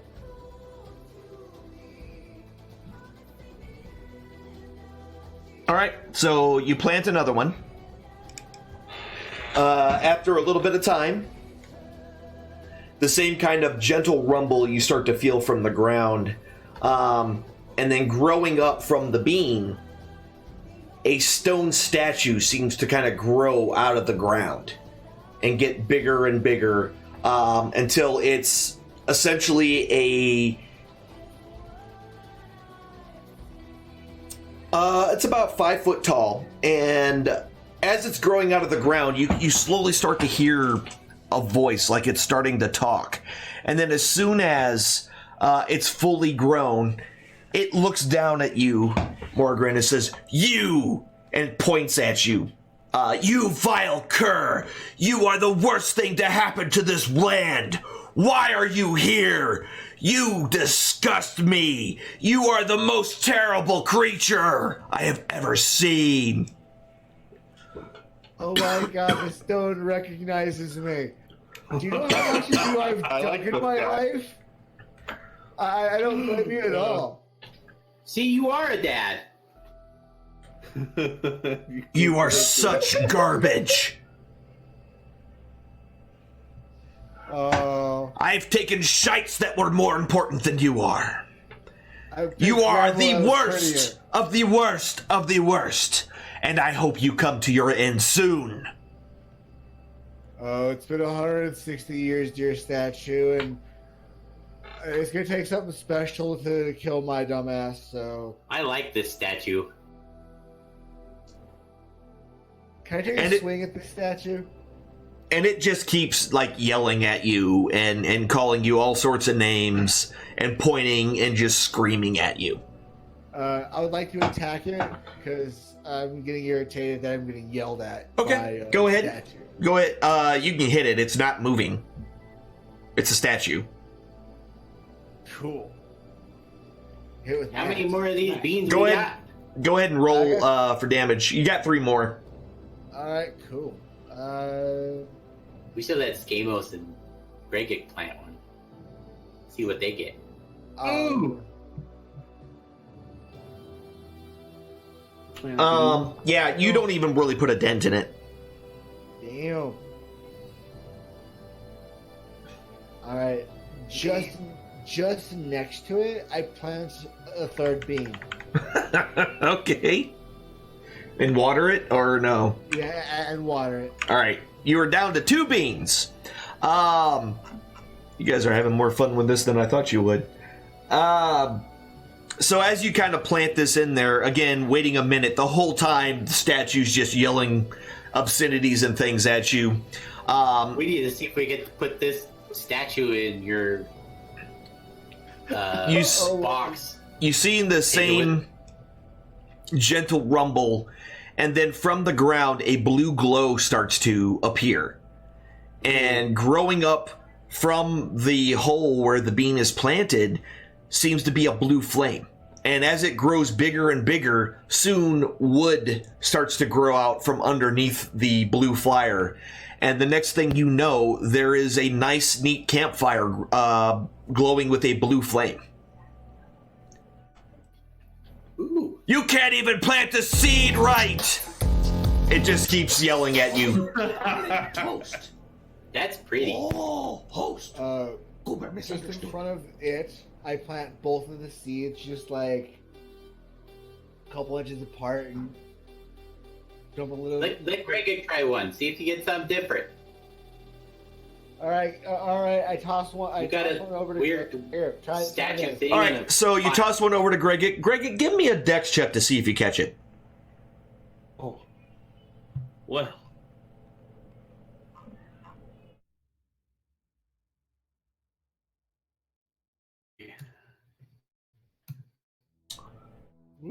All right, just barely, but you're able to kind of snatch it out of the air. And We're here and plant the seed. all right, Plant the seed right here. all right, plant it, water it. Wait a minute. Are you doing the same thing at the same time, Morgan? Yeah, I am trying to time both of our seeds at once. Okay. So we've got.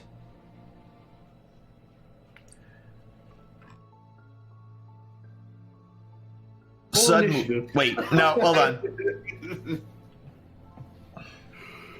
So, from your hole, Gregic, I realized what I said as soon as I said it. From the hole that you planted yours, Gregic, a small tree kind of just starts to sprout a little bit.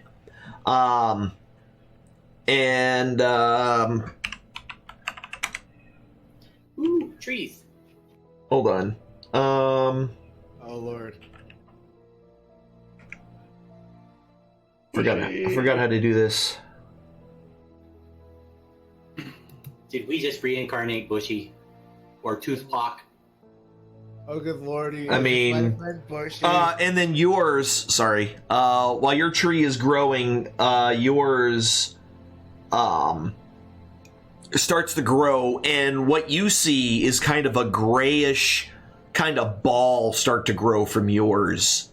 And meanwhile, while all this is happening, the statue is still yelling obscenities at Morgan. It just has been nonstop. Him just yelling and yelling and yelling. So as time goes on a little bit more, your tree really starts to kind of take shape, and it starts to becoming bigger and bigger, essentially, for you. Your gray ball starts to kind of start taking shape, and it looks to be kind of starting to sprout some legs. And there's something about it that looks extremely similar to you, but you can't quite place it right now. Oh, Lord. And then... legs. And oddly enough, your tree starts to grow legs as well, which is really, really kind of strange. And after a little bit of time, what happens is you see a fully grown treant standing in front of you. It looks down at you and gets this look on its face of kind of slight confusion.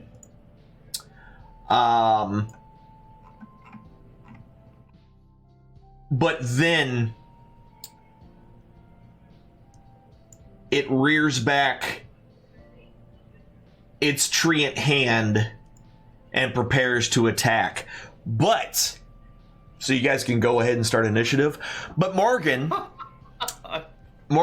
yours starts to take a shape of something that you've seen before.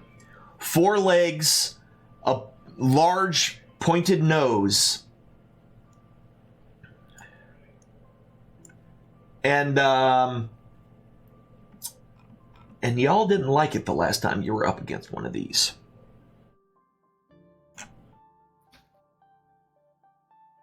A Ramirez? Ramirez? Oh, hell. Oh boy. Where are we, guys? So you guys just grew a treant and a boulette. Oh yeah. Get wrecked. I'm such a proud papa. So as soon as that happens, We got babies. the bullet instantly goes into attack mode. The treant rears back to attack Gregic. Everybody roll initiative again. FYI, this is all random rolls. That's how that thing works, and this is just what you got. Oh, this is so us, though.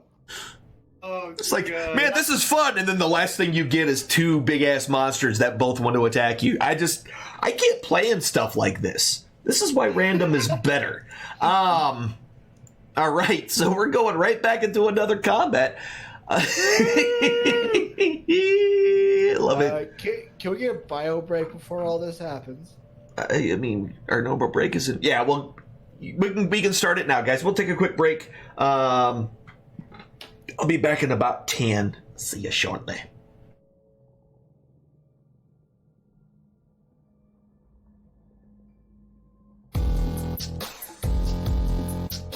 Thank you for spread the eye to your people.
back? Is everybody else back? Never Huh. left. Oh, well, there you go. I went and got water. And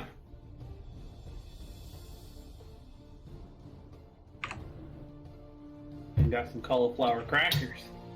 Neat. I said, kind of not really knowing.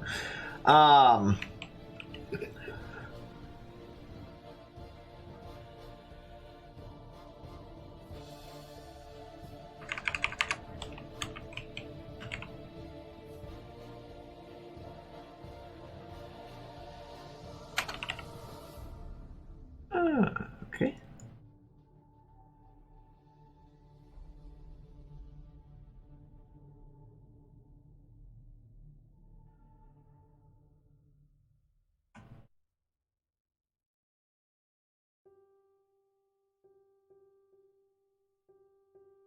Wow.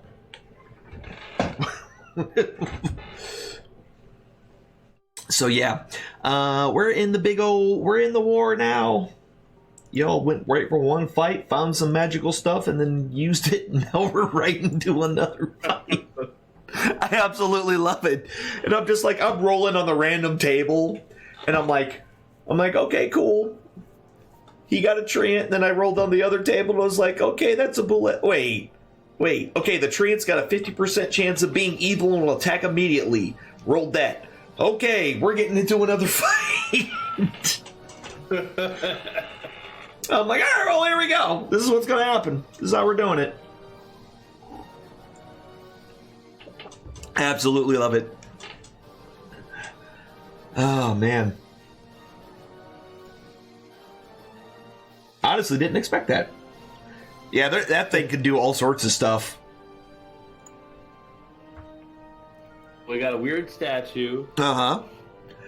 That's still yelling at Morgan this whole time. We need to see if we can take that with us in your box. Can try it. That way it can yell at Murray the whole time.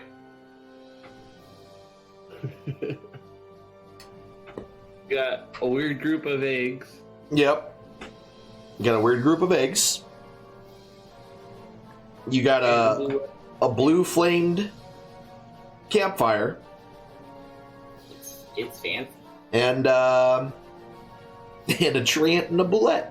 So that's what you have. You guys are like, these are neat, and just planting them everywhere. And next thing you know, it's like, oh, this was probably a mistake. We maybe time, one at a time. we maybe not have wanted to do that. That's hilarious to me though that it came out like that.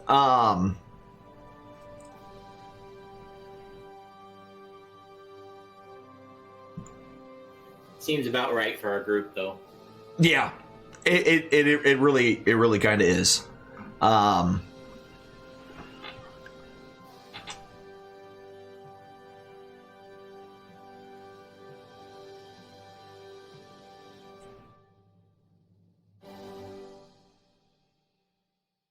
Okay.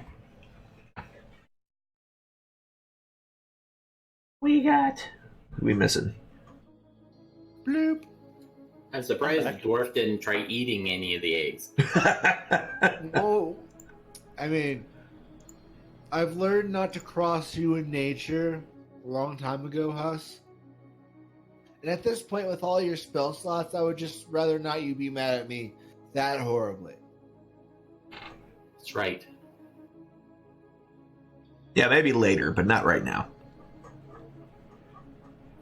We kind of have other issues. You kind of We always have picked other the wrong issues. bean. So you got greedy with the beans. Yeah. I was bored. This is what happens. I like how Skamos was like far away from all of this, so he's still like way the hell away from everybody else. Doesn't want to be involved. I'm right where I need to be. Yeah, exactly. Exactly. He knows better. Oh man. All right, so we got a Skamos, we got a Huss, we got a Gregic, and we have a Morgren, right? All right, we're ready to go. Starting at the very top of the order. You are actually, this should go away. For whatever reason, it did not. Up yet?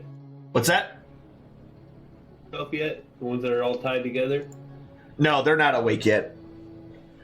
I was gonna say, they're gonna enjoy watching this happen. If they are. Yeah. Come to, and it's like, you planted the beans, didn't you?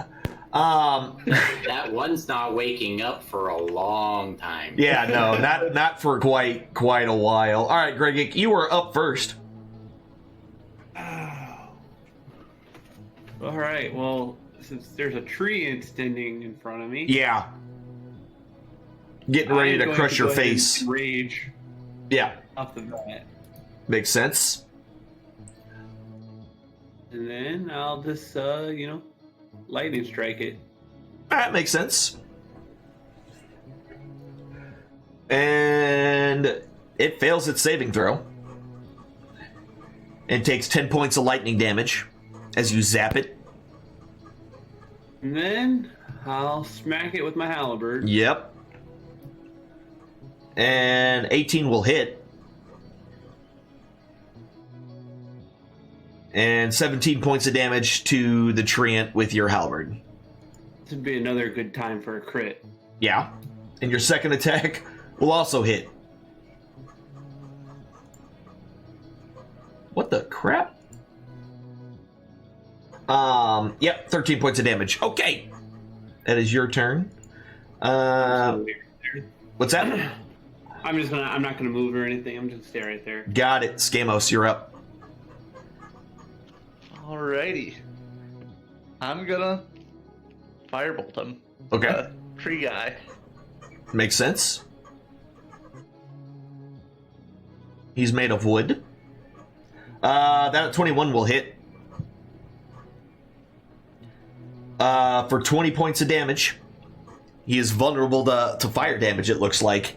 Your fire does extra damage to him. Neat. Neat. Yeah, then I'm fine just staying in the back. Okay. Not being... Okay, so Amandrea, basically calling both of you big dummies for planting seeds that you don't know what they would do. Because that's just something that she would do. She's going to go in and... She's going to go ahead and take a swing with her sword. And attack the boulette right in front of her. Because she remembers this thing from before. And will hit it with a 21.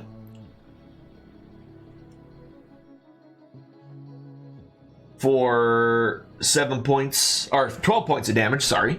And then we'll swing her sword again for the second time. We'll hit again. And this time... Nah, she's not. She's just going to go ahead and attack. And do her normal... damage. 8. 8 more points of damage to the bullet. Alright, why did that skip? That was weird.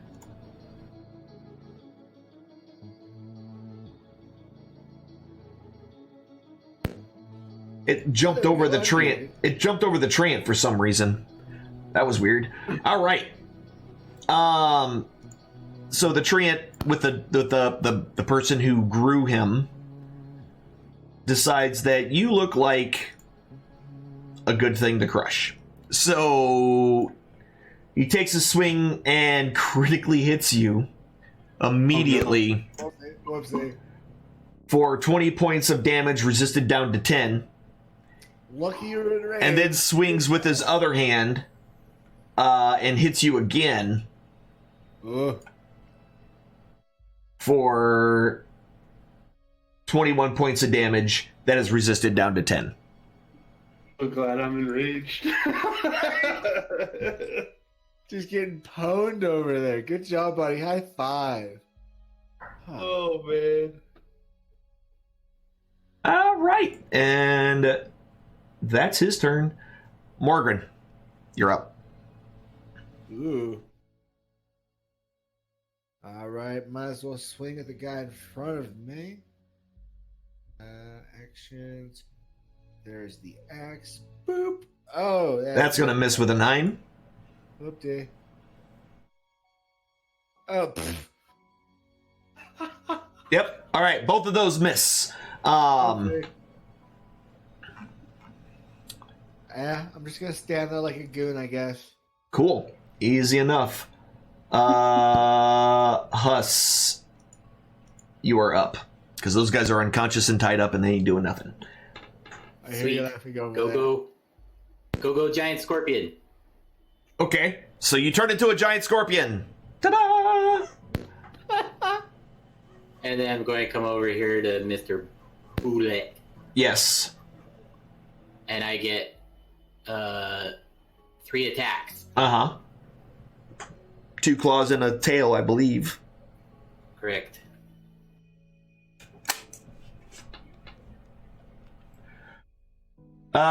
Yes, that first one hits. Have a good one, Dante. 9 points of damage. And each of these claws can grapple, or at least one of them can, since it's one target. Yeah. Oh, yeah, and you're considered large now, too, so... the second one's a miss. I'll do the sting attack now. And that one will miss. Dodges out of the way of your stinger as it comes down. And that's your turn, yeah? And he's grappled because I hit him with the one claw. Okay. Yep. All right. Escape DC of 12. Okay. Had to see what the escape was from it. I can drop the effect on him. You want me to do that? Or did Yeah. you do it already? Yeah, no, I didn't do it yet. You can go ahead and do that. I was just double checking what it was on the thing. There we go. Escape DC 12. It's already there. Nice. So the boulette. What the crap? The Let's turn. Yeah, I don't... Why did it do that? That was weird. Okay. Anyway, the Blitz turn is currently...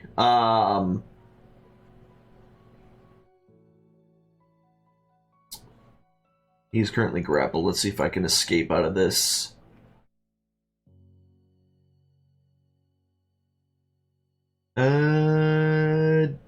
DC of 12. He is going to use his strength. Yeah, and the bullet is 100% able to break free of your grapple. And then he buries himself underground and you lose track of him.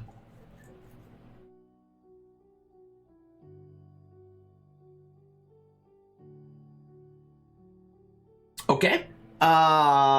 And now back to Grigik. See, you did it that time. That's weird. Alright. I'm back to lightning strikes. Okay.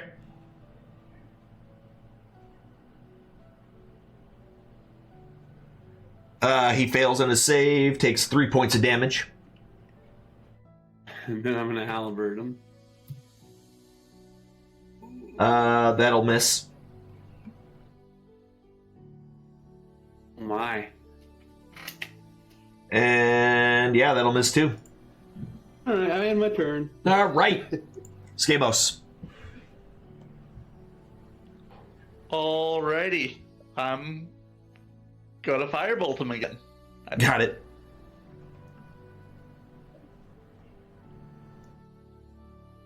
Yeah, that's gonna hit. Jeez, guys, the bard can hit. Yeah, 36 points of damage from that fire. Well, somebody's got a crit. Yeah, it's not a crit. Crit So plus close. vulnerable would be terrible.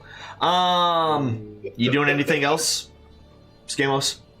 I think I'm fine, just chilling back here. All right. Amandrea, who has no one else to attack right now, doesn't know where it's coming from.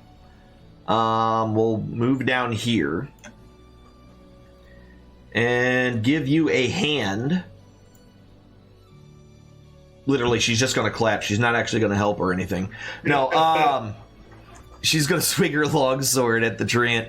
Her first attack will hit.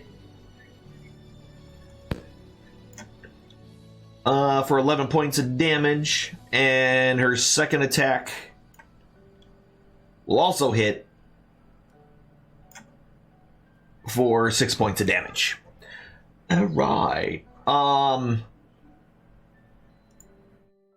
treant is unhappy and has decided to punch the newcomer.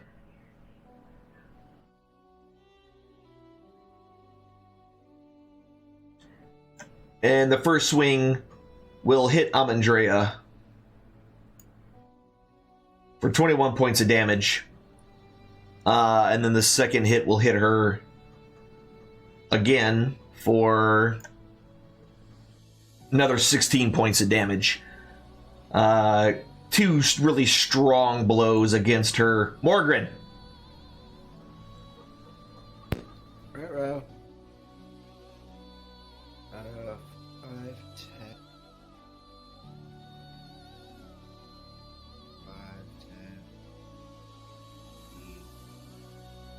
5.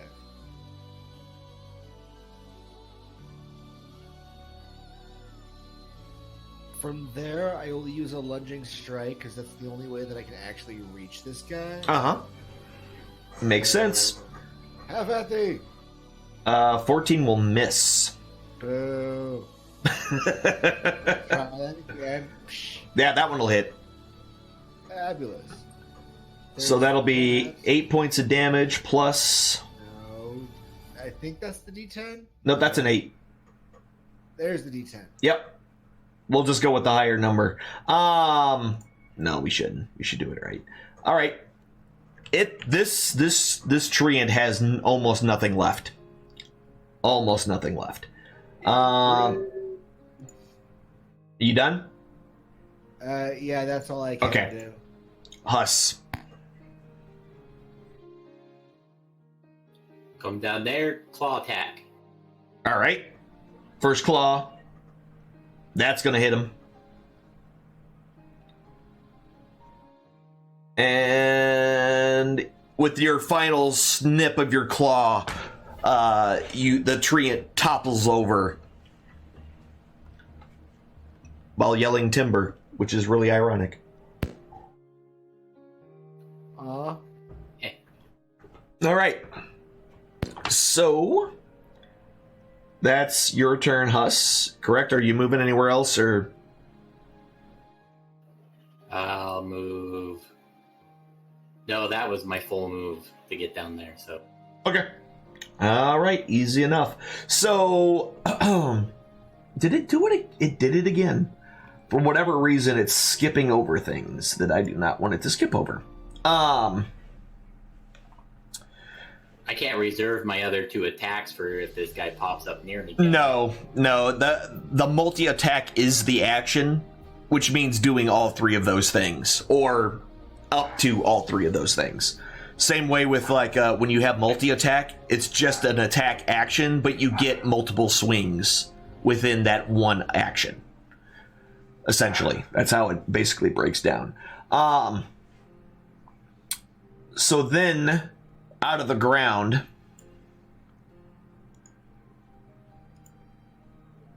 the bullet comes out of the ground, heading northward, straight towards the bard. As it, What's that? Had a feeling that was gonna happen. So as it comes out of the ground, it jumps itself up in the air, landing on top of you. Oh, good lord. Make either a strength or dexterity saving throw. +6 or -1. Okay, so you were able to Wow, good job. oh wait, I should have I should probably have done it this way. Did it not? Yeah, for some reason it didn't do it that way. Okay, so you're going to take half damage. On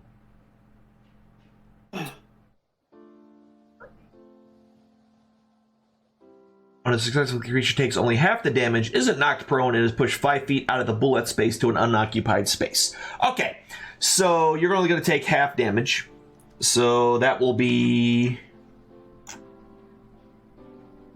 9 points of damage is what you will take. It's not bad at all. I will add that. You'll take 9 points of damage and you'll be pushed out over here. And you're not prone or anything like that. All right. So there you go. You just got pounced on, but you were able to kind of jump out of the way and not take the full brunt of this thing landing on you. And that's its turn. Now, Greg, it's your turn. Through a friendly space, right? Yes, you can move through a friendly space. I'm going to use my action to sprint. Okay.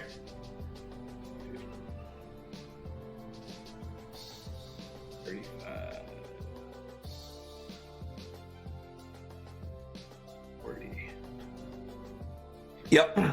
All the way up there. Do I get to lightning strike? Yeah, you still have your bonus action to lightning strike, so you can definitely do that. Do it then. I don't know what I just pressed, but. He failed to save.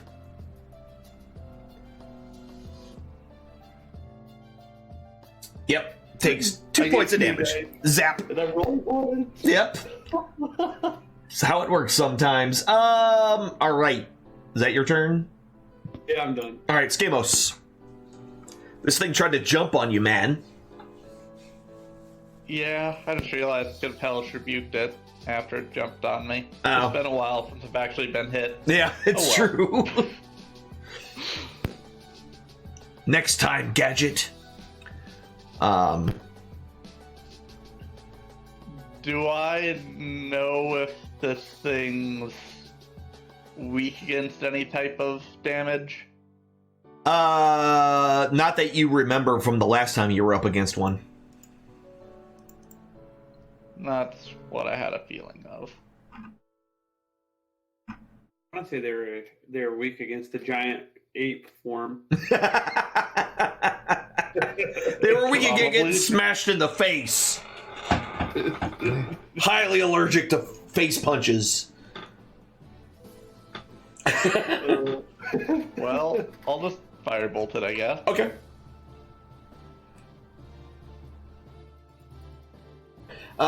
Yeah, that is gonna hit 14 points of damage. And it's staring directly at you after you hit it right in the face with some fire. Did not like that at all. Amandrea! I guess. 5, 10, 15, 20, 25, 30. 5, 10, 15, 20, 25, 30. That's as far as she can move. And that's her turn. Treant is dead. Morgan. Oh, me and my stumpy legs.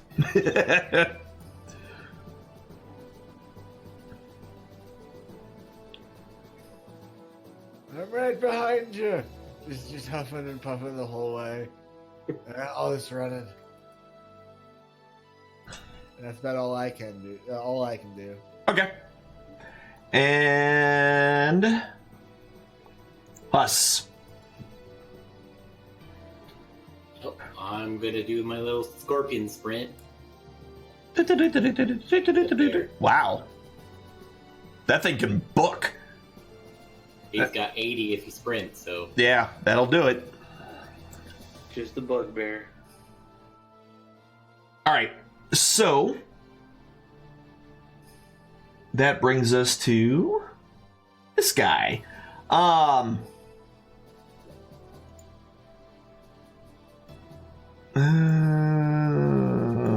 Okay. Yep, so I gotta move, what, 15 feet to do this? Yep, alright, so not really easily done. So we're just gonna try to take a bite out of Bard. Which is gonna be a critical hit. Oh, good lordy. Oh! For 35 points of damage, critically wounding Skamos with that bite. Medic! You're not supposed to die first, you son of a bleep. Yep, Gregik, you're up. Oh. Let's get down here. I'm gonna lightning strike him again. Okay. Be better than a 2. That'll hit. Or he'll succeed. He succeeds at his saving throw. Jeez. Oh, he's 6. Yep, 2 points of damage. Still pretty wounded. Alright, well. Yeah, that's gonna hit. Boy, I bet Skamos is glad he hit level 10. Because I think level 9 Skamos would have died from that attack. Yep, 14 points of damage against it. Yeah, that 27 will hit as well. And with another 17 points of damage against the Boulette. It's hurting. It is hurting pretty badly at this point. Skamos, you're up. Oh. I'm angry now. You forgot to Hellish Rebuke again, by the way. Oh, so you forgot to do the rebuke Oh, yeah, again. Pointing it out after the fact, but you know.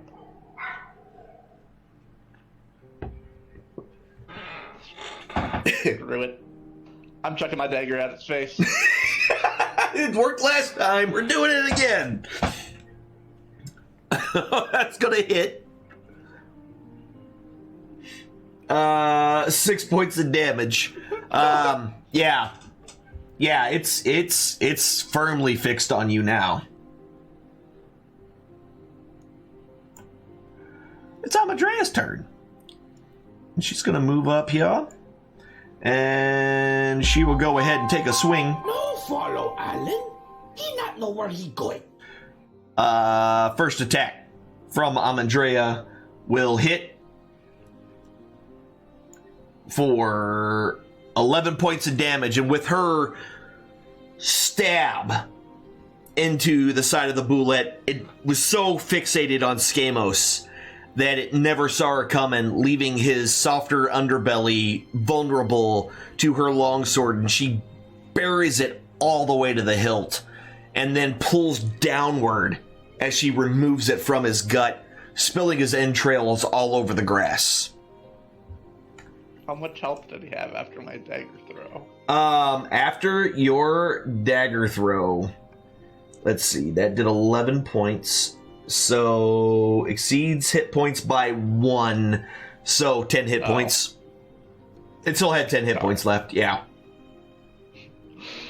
You probably would have killed it with your firebolt had you did that. Probably. I'll pick up my dagger Okay. before I forget. Yes.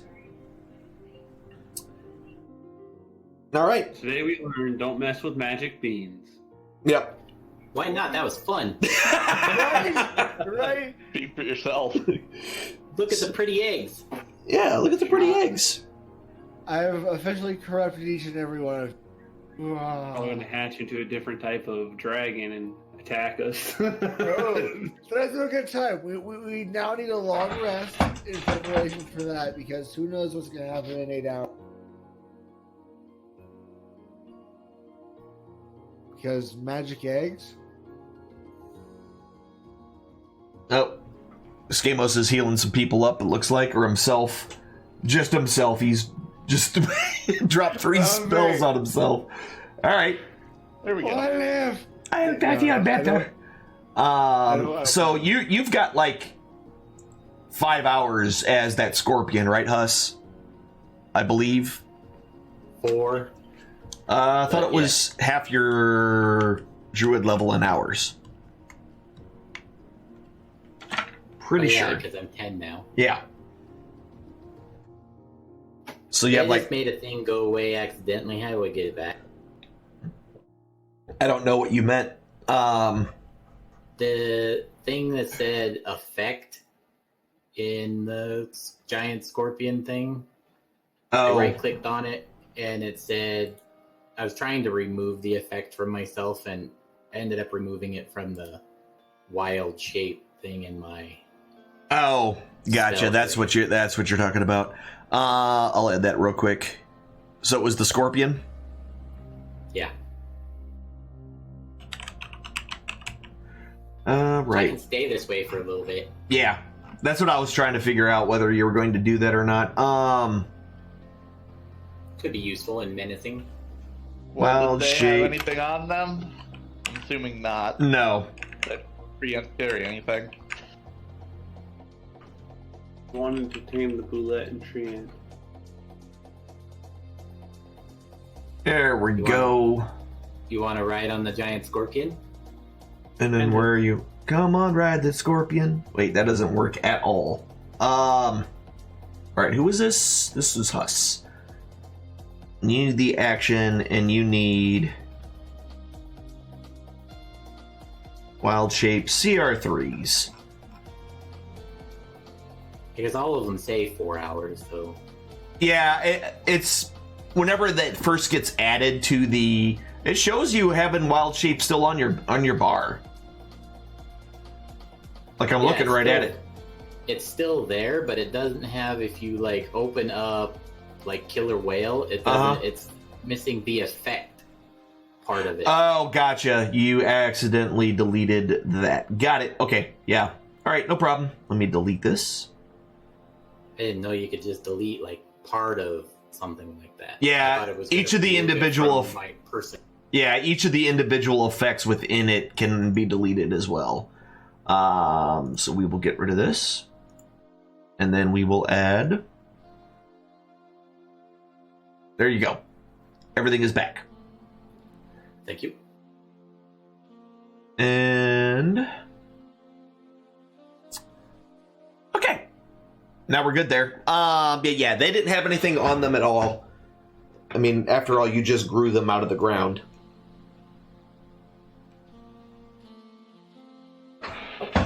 What do you guys want to do now? We still have those 2 unconscious cultists.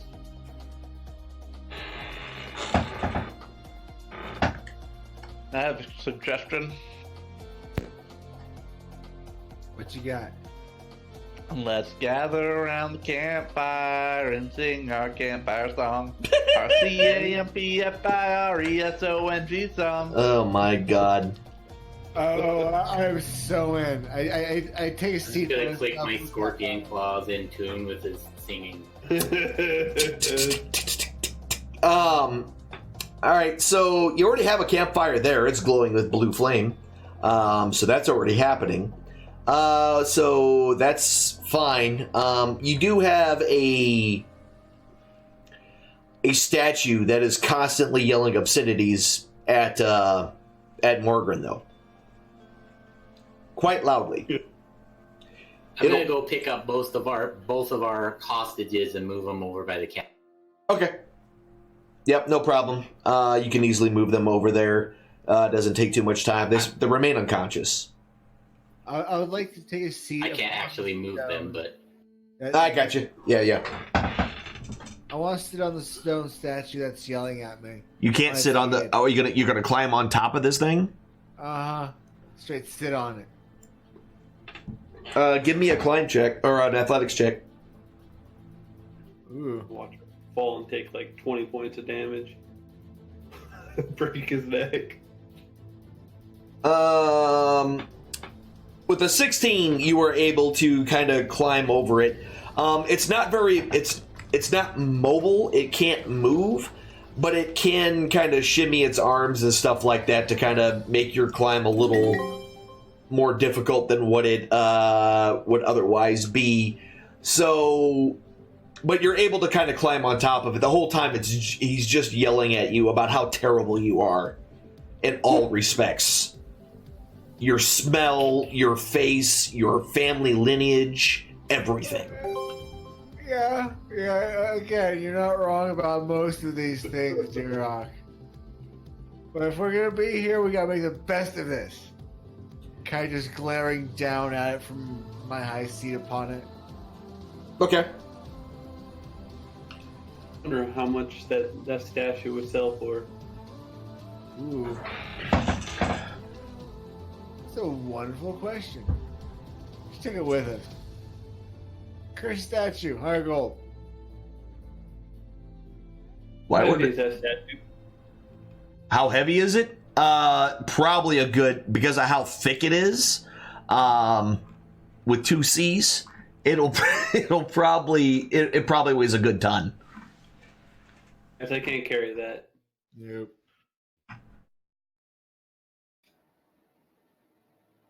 It also seems like it's firmly anchored to the ground as well.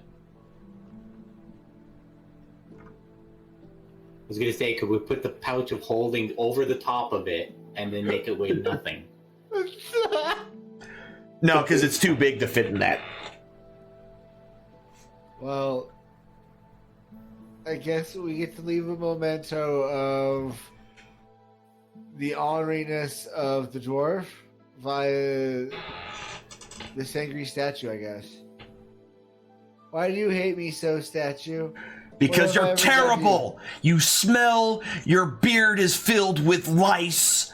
You treat everyone like garbage, and everyone should treat you like garbage. You are the lowest of the low. I'm actually kind of done with this guy.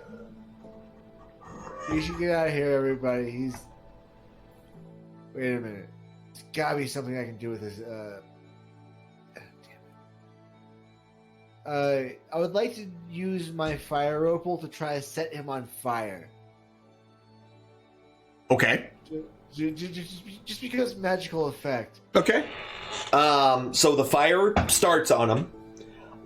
Burns for a little bit, but with no real fuel source. And the fact that, the stone is not flammable, it doesn't really do anything. You can't even set things on fire correctly! How terrible! You are truly the worst! I love the statue. I want to take it with me. Amos, can you do me a favor? Can you firebolt this guy for me?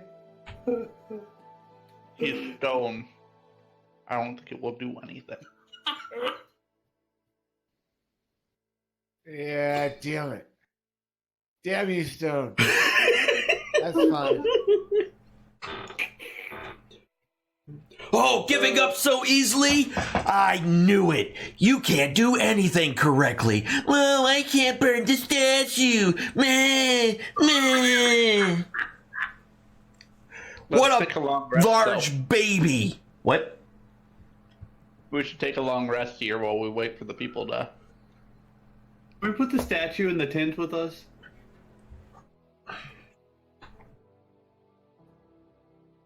It should be just outside the tent. Just. Does that tent block sound, Skamos? I don't think it does. I'm looking. I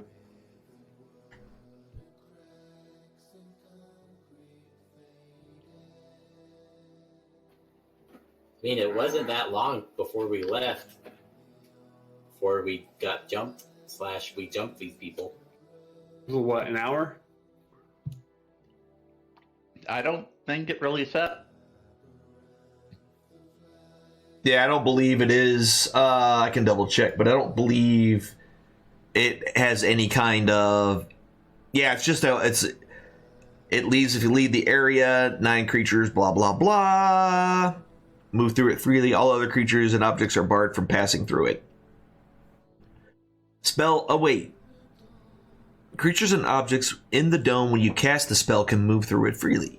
Other creatures and objects are barred from passing through it. Okay, I got you. Spells and magical effects can't extend through the dome or cast through it. It's comfortable and dry, regardless of the weather outside. Dimly lit or dark, is opaque from the outside at a color you choose, but it's transparent from the inside. Yeah, so it doesn't block sound or anything.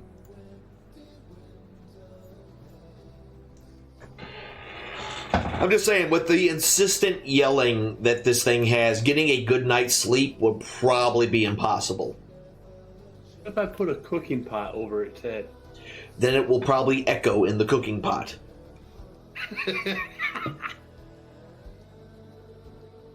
Oh, do we have any? Do any of you have any spells to shrink this thing down so I can carry it?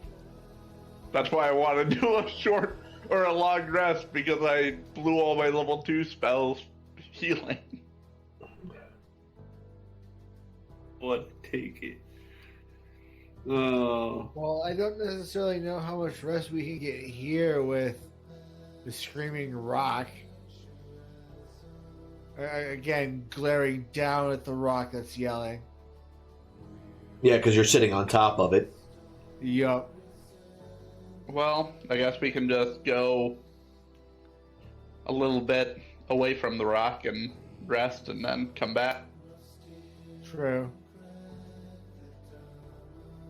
Maybe you can come up with some better insults. Really, what time of day is it since... So it was, you started traveling in the afternoon, right around 2, so it's only about 3 in the afternoon right now.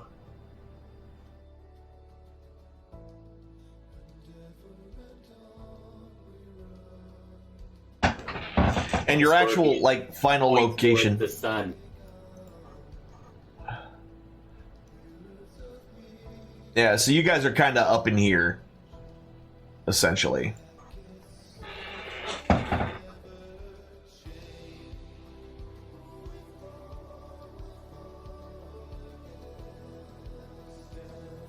We should probably continue north. Well, are we going to try and wake these cultists up? Because... Well, we could just take the long rest a mile up the road, take the cultists with us, and go from there. See if they actually talk to us.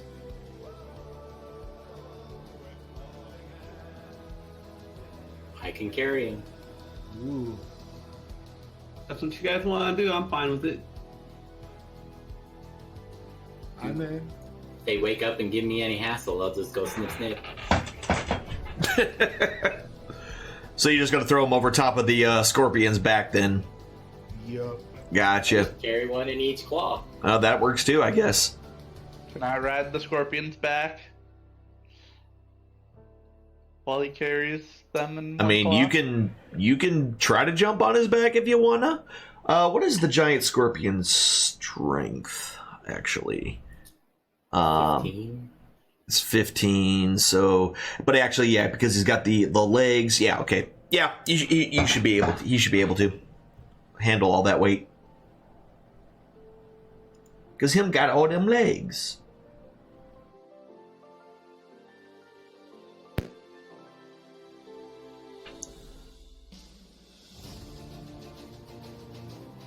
Gamos is whittle. I mean, not really, but all right. So,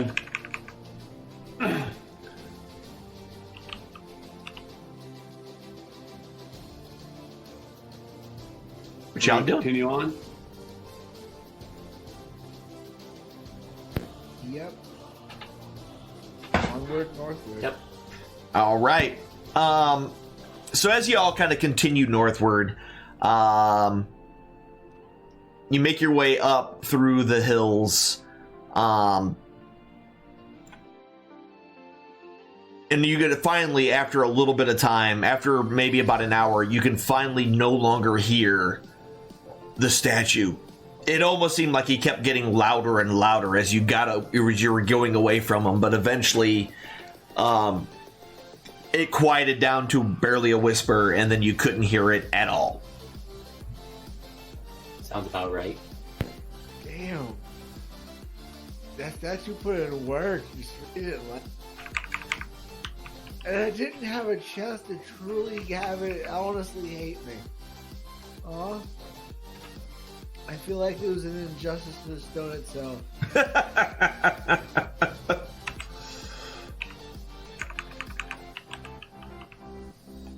Maybe one day you'll honestly have the opportunity. No, let's hope not. I mean, maybe.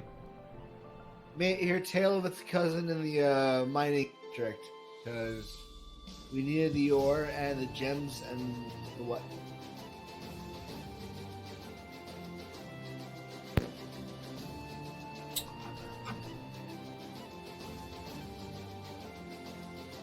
Sorry, say that one more time. Oh, I'm just babbling. Okay. Because I was reading something and I kind of zoned out for a second. All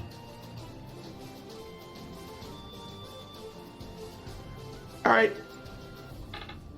I suppose we should continue on looking, or are we going to stop here for the rest?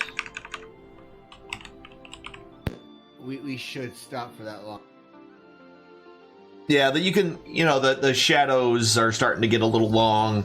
4 or 5 p.m.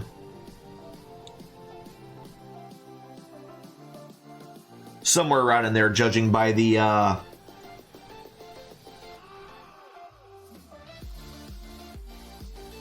way the sun is in the sky.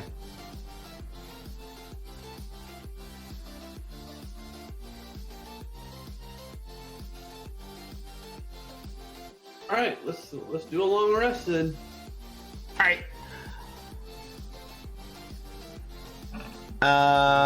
So you guys get all set up. Same normal watch and everything else, correct?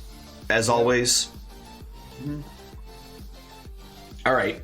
So as you kind of guys are working on getting your everything set up and good to go. Matter of fact, we can just do it this way. The cultists start kind of coming to a little bit. Let's go ahead and put the fire right.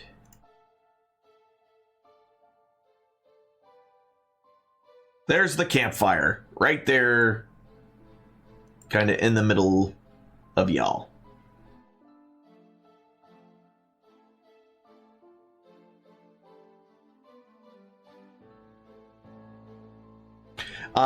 So you're set up and you kind of get there, and they start waking up and kind of looking around wildly.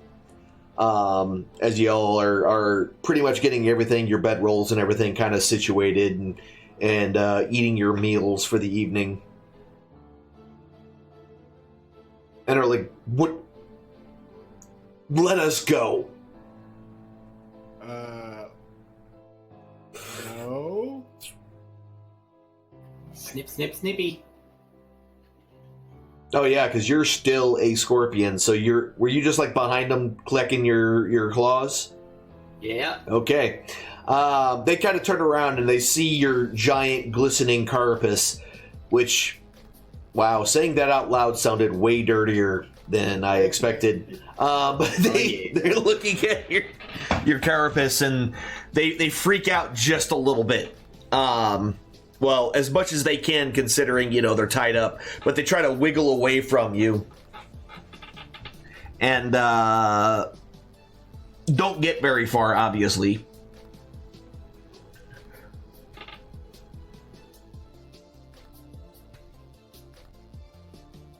So, what were we looking for?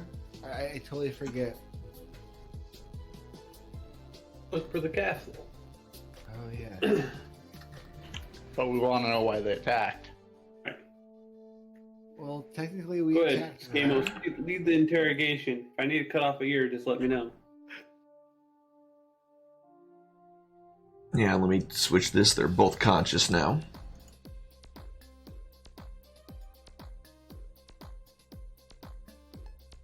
But yeah, they're definitely conscious right now.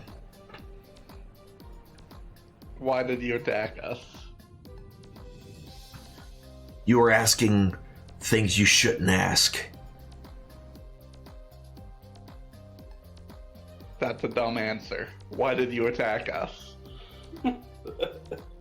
You were asking questions you should not ask.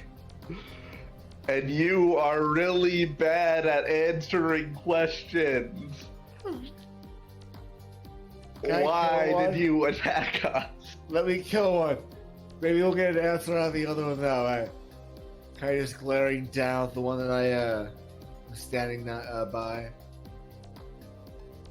Because you asked questions. I'm gonna put my claws down next to the one that's speaking, kind of around, like I'm going to... Like a friendly hug? Yeah. With claws? Danger hug. Danger hug. Alright, Why so... was it bad that we asked those questions, Mr. Smarty Pants? So as you've got Morgren kind of threatening the one guy, you've got the scorpion with his claws wrapped around the other guy. From somewhere above and behind you to the side, you hear the swooshing of wings. Not only do you hear the swooshing of wings, but you hear kind of a roar that you did not necessarily expect to happen. And then suddenly, looking up from where it's coming from, in the sky, you see just this very, very large, bright silver dragon flying out of the sky towards you. And as it gets closer, it screams at the top of its lung, "Morgren Fireforge, you vile fiend! Unhand those men!" Wait, what? It's the statue! Oh, God, son of a... And so it kind of stops, and it stops and kind of flies, and then lands on the ground, looking directly at you, Morgren. Oh, God. Alright, fine. Fine. You can have them. Silvery ones are the non-murdery type usually, right? The metallic ones? From what you remember, yes. Okay. Yeah, just give them back. So as Morgren kind of walks away, the silver dragon takes its head and kind of follows him the whole way. It's like, "I've heard all I need to know about you. Your vile deeds have been told to me, and I know exactly where you are and what you're about. You were going to kill those men in cold blood, you murderous fiend." What? This is great. This is great. Oh, Lordy. No. Give me one reason why I shouldn't kill you and eat you right now. He tastes really bad. Other than that, we can't think of it. For you can't talk, Huss. You can't talk. You cannot talk, Huss. Blah. I was about to say the same thing before, you know. So he kind of, the dragon kind of more for this then. kind of looks up at while keeping one eye firmly kind of focused on Morgren. The other one makes its way towards you, Skamos, It's like, if you are compatriots of this murderous fiend, perhaps you are just as bad as he. I taste a little better, at least. I just don't want you to get indigestion. Well, if you've heard the stories of the enchanted statue, I do not want to hear anything from your mouth, dwarf. Well, too bad. I mean, Your murderous rampage ends now.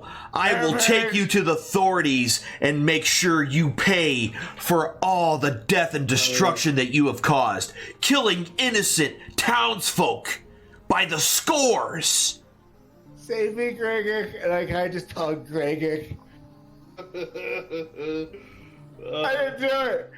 I didn't do it. Not this time. It was self-defense, I promise. It takes a step forward. So you admit you killed them. Who did I defend myself from? What did The I do? villagers. Villagers? What village? No. The ones I haven't murdered killed- around the statue that told me all about your vile deeds. Villagers.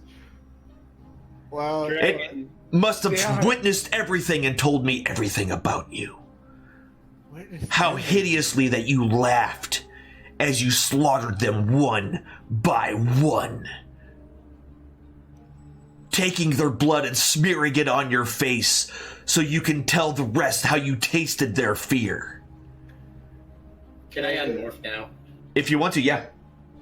That ain't I'm me, gonna John. unmorph, and I just want to be laughing hysterically, Okay. rolling around on the ground. In all fairness, he didn't just smear his blood on his face. But that's neither here nor there. You're not helping, Barge. You're gonna get us all killed. Oh No, no. Dragon. Oh, no. That is not my MO at all. I am not that savage. That's not even our barbarian friend here, and he is in fact a savage. So I mean, Whoa! in the best of ways, my friend. The best of ways. You and your kids are brutal. You gotta tell it, you're savage, bro. There's no- Oh my god! This guy's actually a savage! Hold on, I'm gonna How to stop Make Friends there and because- Influence People. Written by Morgan Fireforge. Call him a savage. Works every time. Yeah, well, man, I'm screwed. Yeah. Jesus. Oh my god. Oh man. Okay.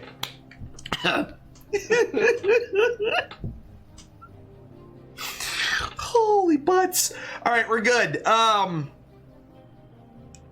now I got to get back into character for this dragon. I can't keep laughing. I mean, again, when you go from the Barnabas killing everybody, you tell them it was certain death from the dwarf. Then tell I me mean, this, dwarf. If you were not the one that killed those 24 men back there by that statue, who was it? The statue knew exactly where you were, knew exactly where you would be. Why should I believe you over it? I'd like to walk up closer to the dragon. Just kind of, you know? Mm-hmm. And I'm just going to let him, I just want to start telling him what actually happened. You know, like, all right, so this is what happened. What had happened was... So there we were. So that... All right. No shit, there we were. Yeah, so... Right now, we're on a mission to try and find a giant. Killed the son at the Oracle sent us from the Allfather, or whatever it's called.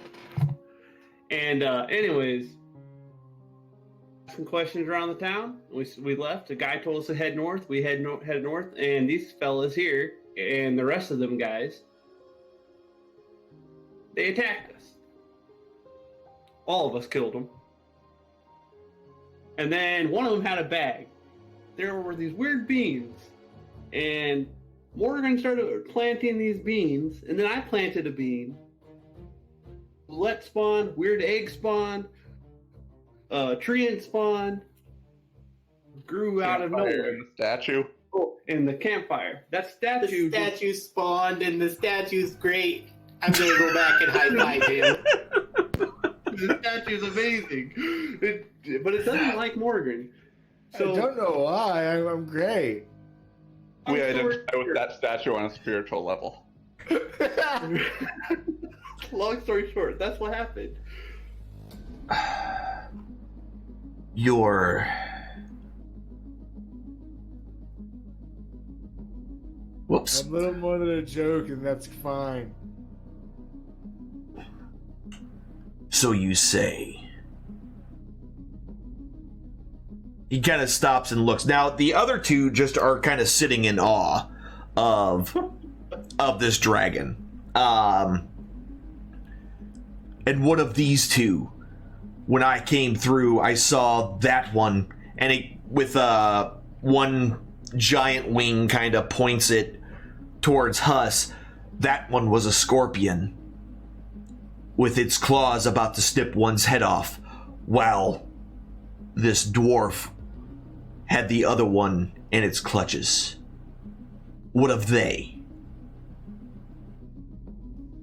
Yeah, we're just trying to figure out where the giant is, and we're asking him questions. We're interrogating him. We were asking them why why they attacked us, and they gave stupid answers on we shouldn't be asking questions.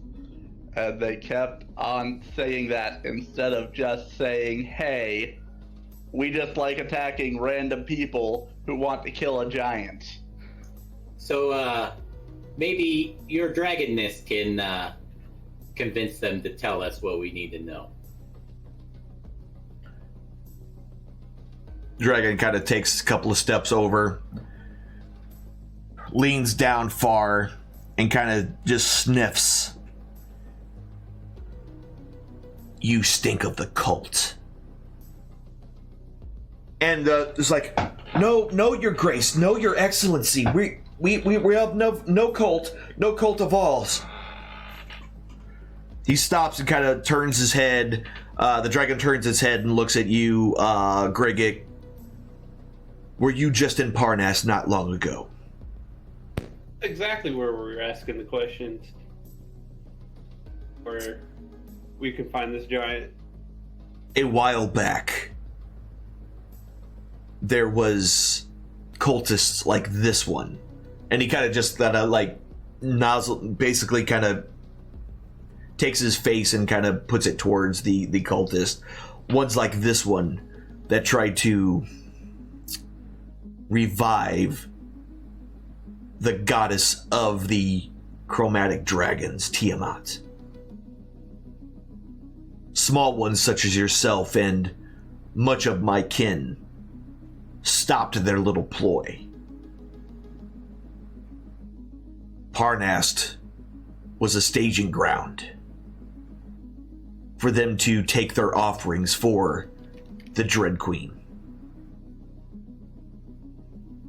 This castle, this giant you're looking for, he didn't happen to have a cloud castle. He did, and that's what we're currently looking for. Wait. No. Don't wait. Continue. I'm sorry. Didn't they say it was crashed somewhere? And It they is said in- it might crash, so that's what we're looking for. It had indeed crashed. The adventurers that came before you had taken it in their own hands and I can point you in the general direction on where to go if that is your destination.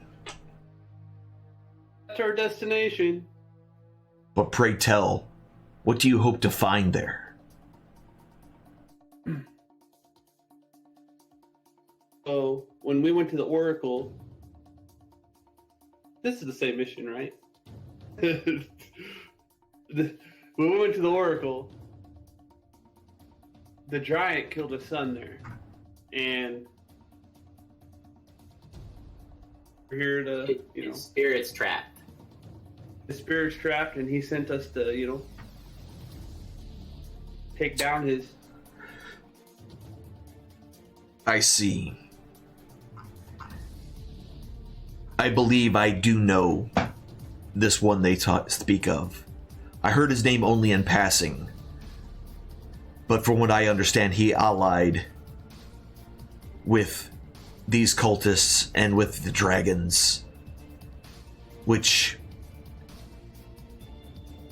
is quite low for a giant, from what I understand. But this is simple. You are heading the right direction. If you keep heading northward,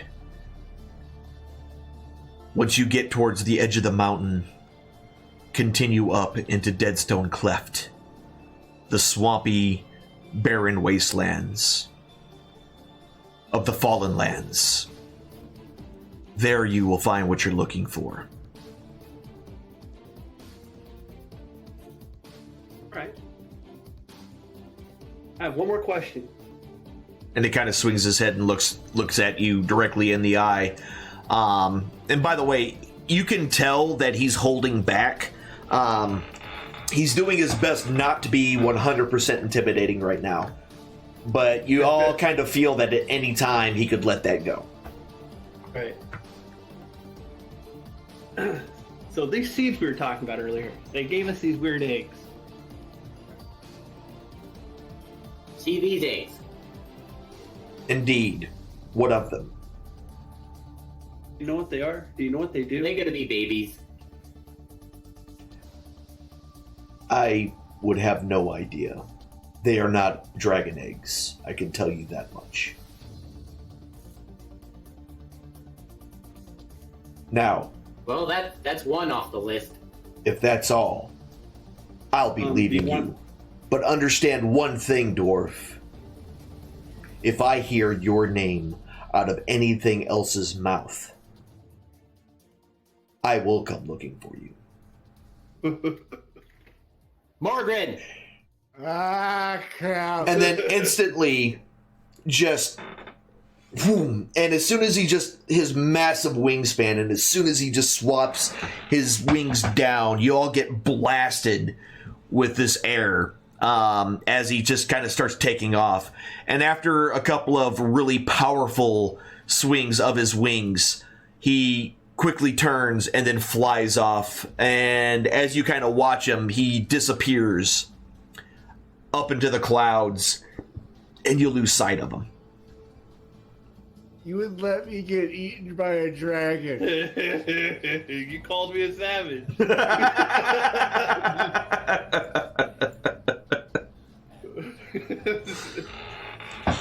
Hey, Oh, that was I don't great. like That it. was absolutely great. That was hilarious. The dwarf says the funniest things when he's under stress. He's gonna eat me. Help me, you savage. So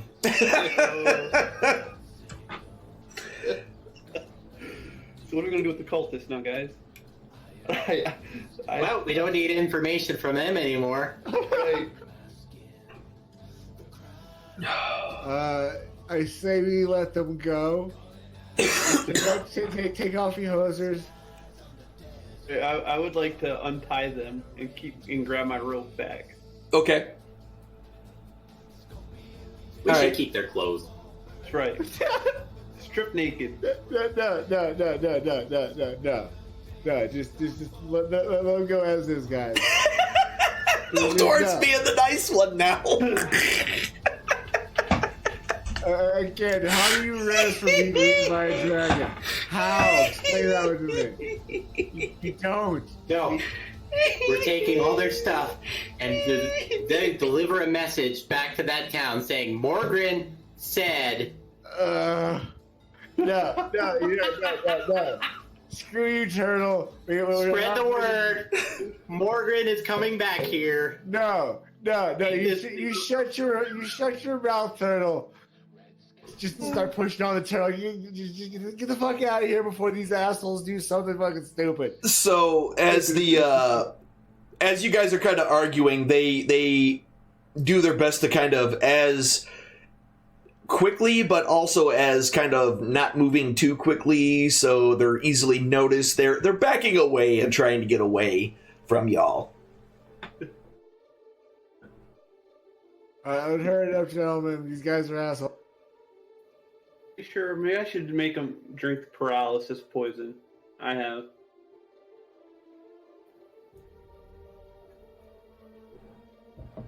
Don't forget to tell them Morgan sent you. I slapped the turtle. Bad turtle. So Bad. they keep running. Once they get kind of far enough away, they just start taking off running to the south. Oh man. That was great. Us is happy again. I despise you currently. So Anytime the dwarf wets himself a little. So after that, the rest of the night goes by uneventfully, and you all are able to take your long rest. What could be more eventful than that?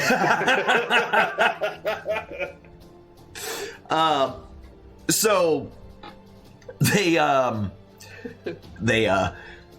so the next day, the next couple of days actually go by, and you find the side of the mountain. Well, the next day goes by, and you're easily able to find the mountain and make your way down the hills.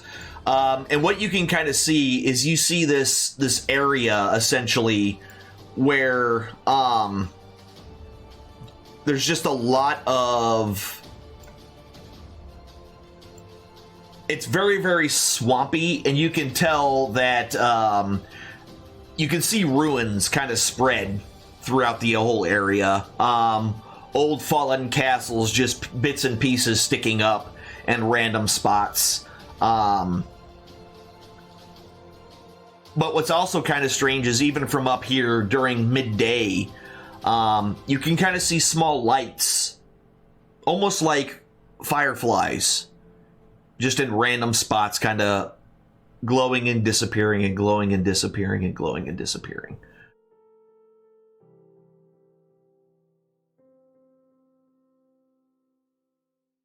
Pretty. Is it bugs?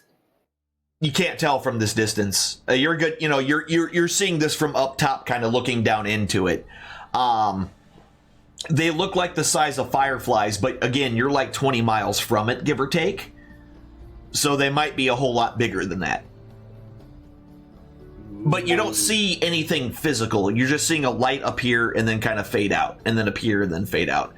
And it's all random. They don't seem to be following any kind of pattern or anything like that.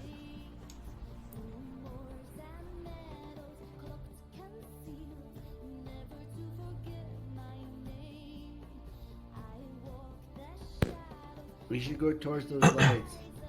I've always been told to go towards the light. Well, there you go. Towards the light.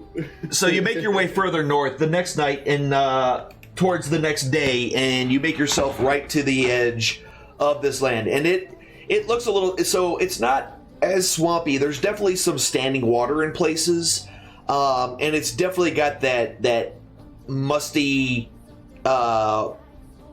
mildewy water rot smell that swamps tend to have, but it's not as moist as, say, the moors, the high moor was when you were in there. It's a little bit different. You can plod along fairly easily. There's a couple of spots where maybe the mud's a little bit thicker, but none of it seems to be like, at least right at the edge, doesn't seem to be like you're in any danger of being like sucked in or anything like that. And according to the dragon's direction, you need to start heading directly across it, and you should run directly into that castle. Well, I suppose we should just keep on heading then. All right. So after another night where things are pretty quiet, as you're basically right next to this place, it's very easily seen these flashes of light out in the Fallen Lands itself.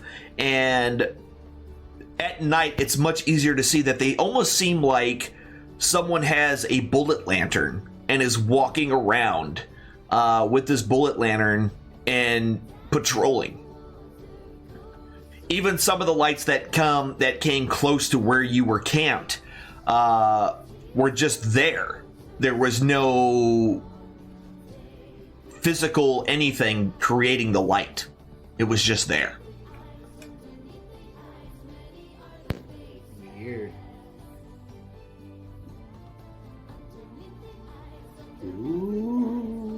Exactly. Hey, Margaret, your ghost friend's back. Ooh. Hi. Ain't afraid of no ghosts. She wants to be inside you again. Oh. Don't stop. Wow. All right. So the next day, as you kind of trek through the swampy mud,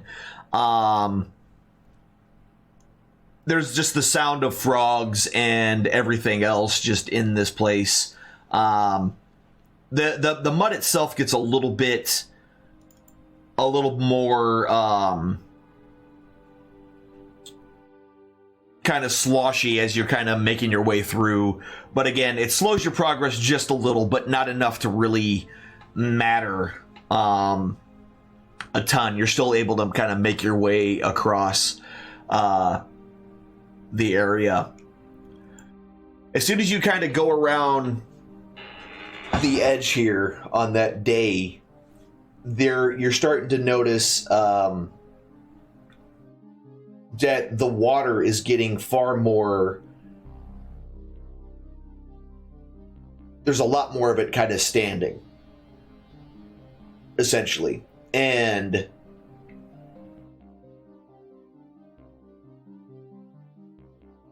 off in the distance, you can kind of catch a glimpse of what looks to be a stone wall.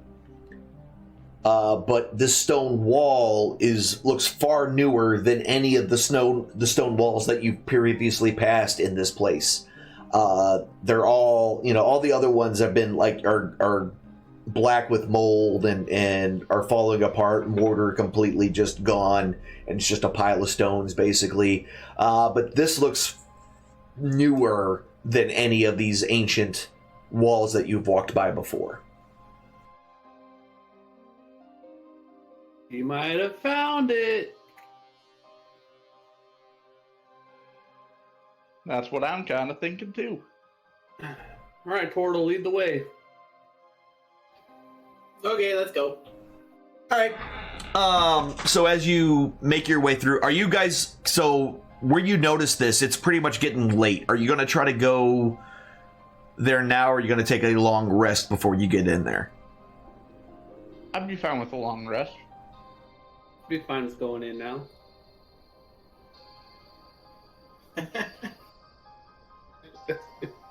Oh wait, we already took a long rest, so yeah, I'd be fine with going in now. Well, I have all my spell slots, I don't really care. Okay. There you go. All right, Andy so Polo. as you start to kind of get closer to it, you trek up another hour or so, and while you're moving through, the castle itself kind of starts to really take shape. And what you really notice is that there's not really much left that's intact of this. You can see that there is stone and pieces of wall and everything kind of strewn about. This thing is kind of sitting in a puddle of water. It's hard to tell how deep that water is exactly, but it's kind of sitting haphazardly. This is basically a big courtyard, kind of haphazardly leaning upwards, with a single tower sticking out of this courtyard area. It seems to be all that's left. And the tower itself is really not much of a tower anymore. It looks like it was basically broken in half, but it looks like someone has taken random trees and whatnot and kind of laid it on top as a makeshift roof.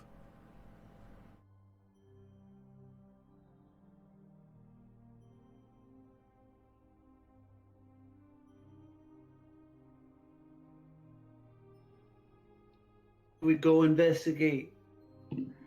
Yeah. All right. Probably investigate before we light it on fire. Should we do this stealthily or just go in there?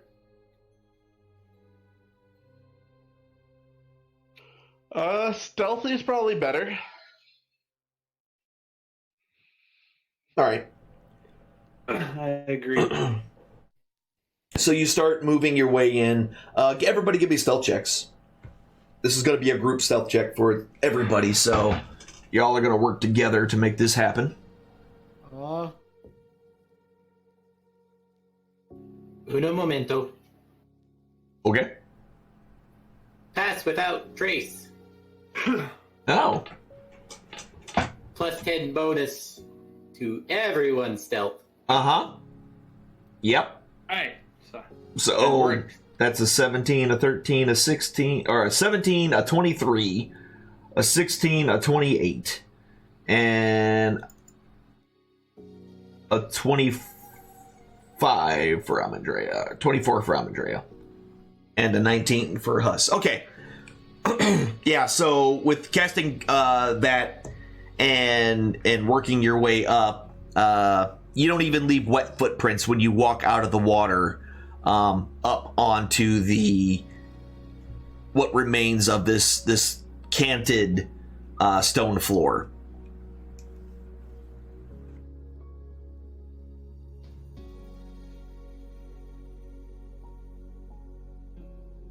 That is just a really nifty spell to have.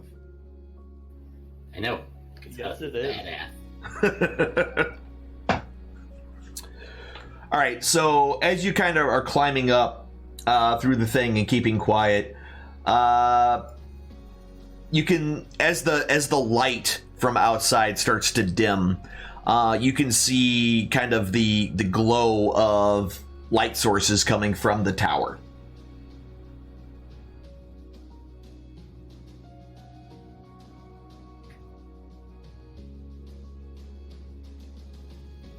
The tower. The tower, get the chopper. I'm sorry.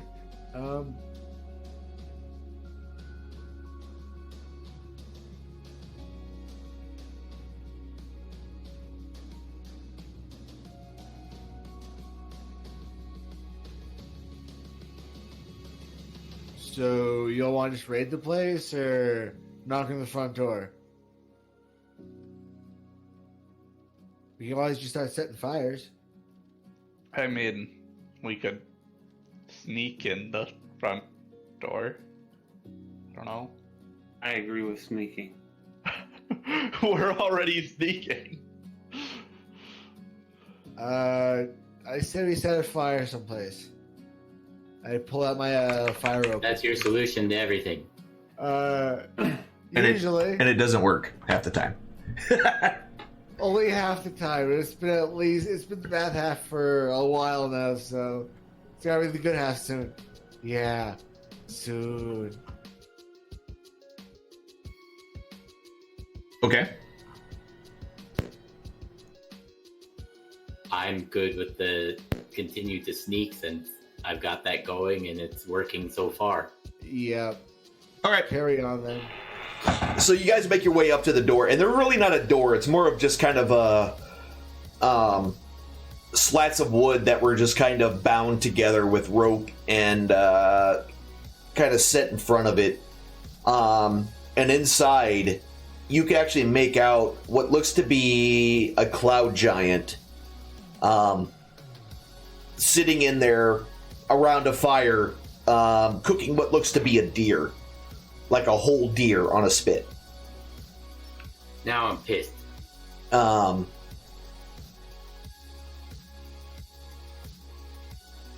Someone better hold me back. The I would rather not. You have lots. Is of this spell the real- factor. is this the right giant?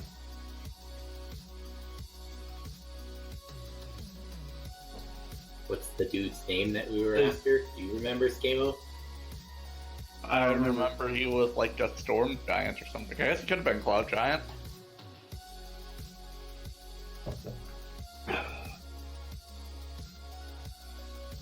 Do you remember the dude's name that was dead? Oh, do you remember? Uh, Do you remember? not Nope. a, I'm clueless. This is something else. Well, So this is either the guy or it's not. I It moved was that either a we, cloud giant or it was not. I moved that we just melt everything in the room, call it good, and move on to the next tower. If this isn't Ooh. the right guy, do you I have an really want to idea. risk that dragon coming back? The Hey. way that I see, as long as there's no survivors, Skamos, we'll be can you alright. disguise your voice? Can you pretend that you were his son?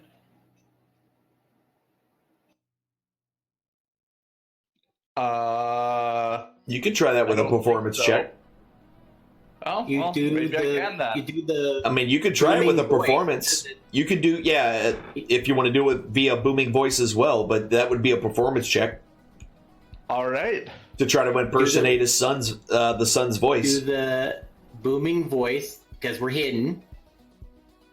We can hide somewhere even better. Booming voice because he won't know where it's coming from. We got a little bit of information about his son. We can at least find out if it rings a bell, and then we'll know if it's the dude or not. All right. That's, yeah. And then we can proceed with stabbing him in his ankle because he killed the deer and his son. All right. I'll cast booming voice. Okay. And then, in my best impersonation of what I remember from the giant, race that we don't remember and age that we don't remember. And Yes. name. and Names voice that we you don't remember. Oh, Yeah.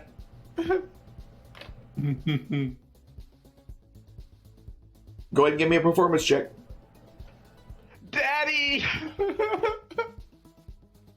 As soon as you do that, he stops what he's doing. He stops the turning of the spit and looks up at the door. Eyes just kind of wide. Like this dude's just seen a ghost. And he reaches down to grab his weapon, and grabs his Morning Star, picks it up, and grabs a hold of his shield and starts to head towards the door.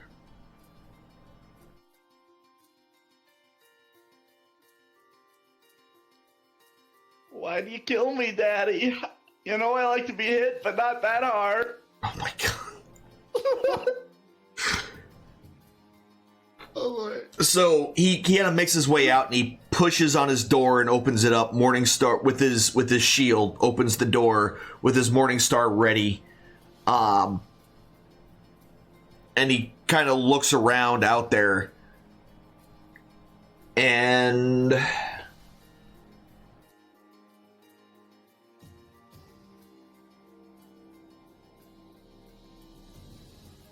wow.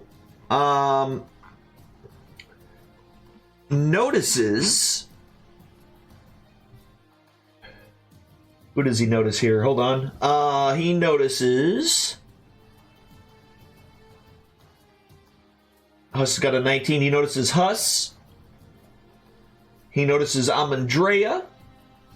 He notices Gregic. Morgren.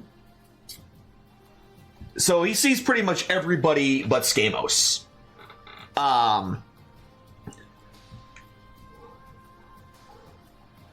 What are you doing here? What were you doing hitting me in the head, Daddy? So after speaking again,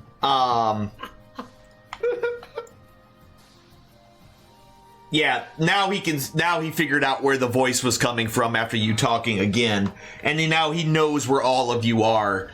He can kind of see, he's like, what foolish trickery is this? And as soon as he kind of looks at you with just burning hate in his eyes, what do you know about my son? You hear "Kudum goom goom," which collects all of your attention as something very large hits the stones.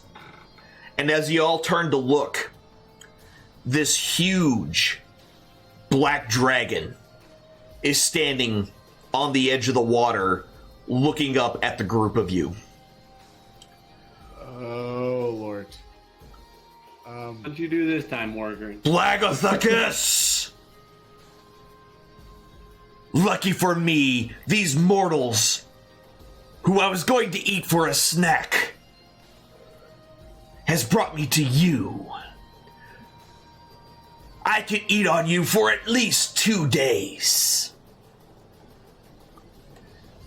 Your treachery against the dragons knows no bounds, and it will end here now.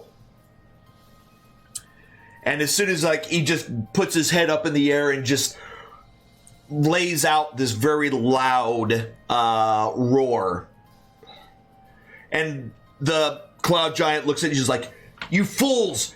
You led the dragon right to me!" And with that, we're gonna call it. So next week we'll figure out what's going to happen. Dragon fight! Woo! Yeah, so yeah, that's where we're gonna end it, ladies and gentlemen. Right at that point, I have you now. you're stuck between a giant and a dragon. I'll be on the dragon side. We've killed giants before, so... All hail the magic god. Yup. Oh, man. All right, but today was fun. I had a good time. I hope you all had a good time. Thank you very much for your time and attention, players. Thank you very much. It was a good game. You all did well. I didn't expect you all to use all the beans immediately, and you did, and it was great. I couldn't have planned it better, but that was all random rolls, and that's how it turns out, and that's what I love about this game. But that's what makes it fun for me, because random shit happens, and it's just like, this is hilarious. This is what we're going to go with. So I appreciate your time and effort. Guys, we're going to do a bonus roll of Divine Favor before we get out of here tonight. Our bonus roll of Divine Favor is the one, the only, the delicious 4. I mean, it could have been worse. It could have been way worse. But that's 20 Divine Favor for everybody. Congratulations to you all. I will see you all later. If you don't know who I am, my name is Alan the Yellow-Eyed. I am the High Priest of the Great Yellow Eyeball. May its gaze be upon you this and every single one of your days. We'll be back on Sunday for more Borderlands, and then on Monday it'll be more Gibbous, the Cthulhu story, and then Tuesday and Thursday, Trails of Cold Steel. Who the hell knows? I don't know if I'm ever getting done with that game. Anyway, but that's what's going on next week. I will see you all then. Until then, be good to yourselves, be good to each other. Remember, you only got one life to live, so does everyone else around you. Try to make their lives a little bit better than what it was when you got there. Have a great night, everybody, and may your dice always roll 20s.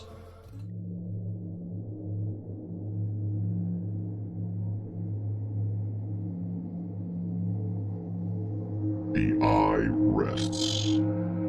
It has shown you all it can for now. This is not a time for sorrow, but a time for joy.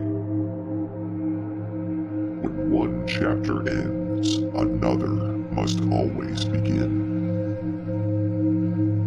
Ponder upon the lessons you have just witnessed and heed its wisdom. Apply it to your lives. Go forth, be well, and do good towards the others that enter your story. Let your chapter and their book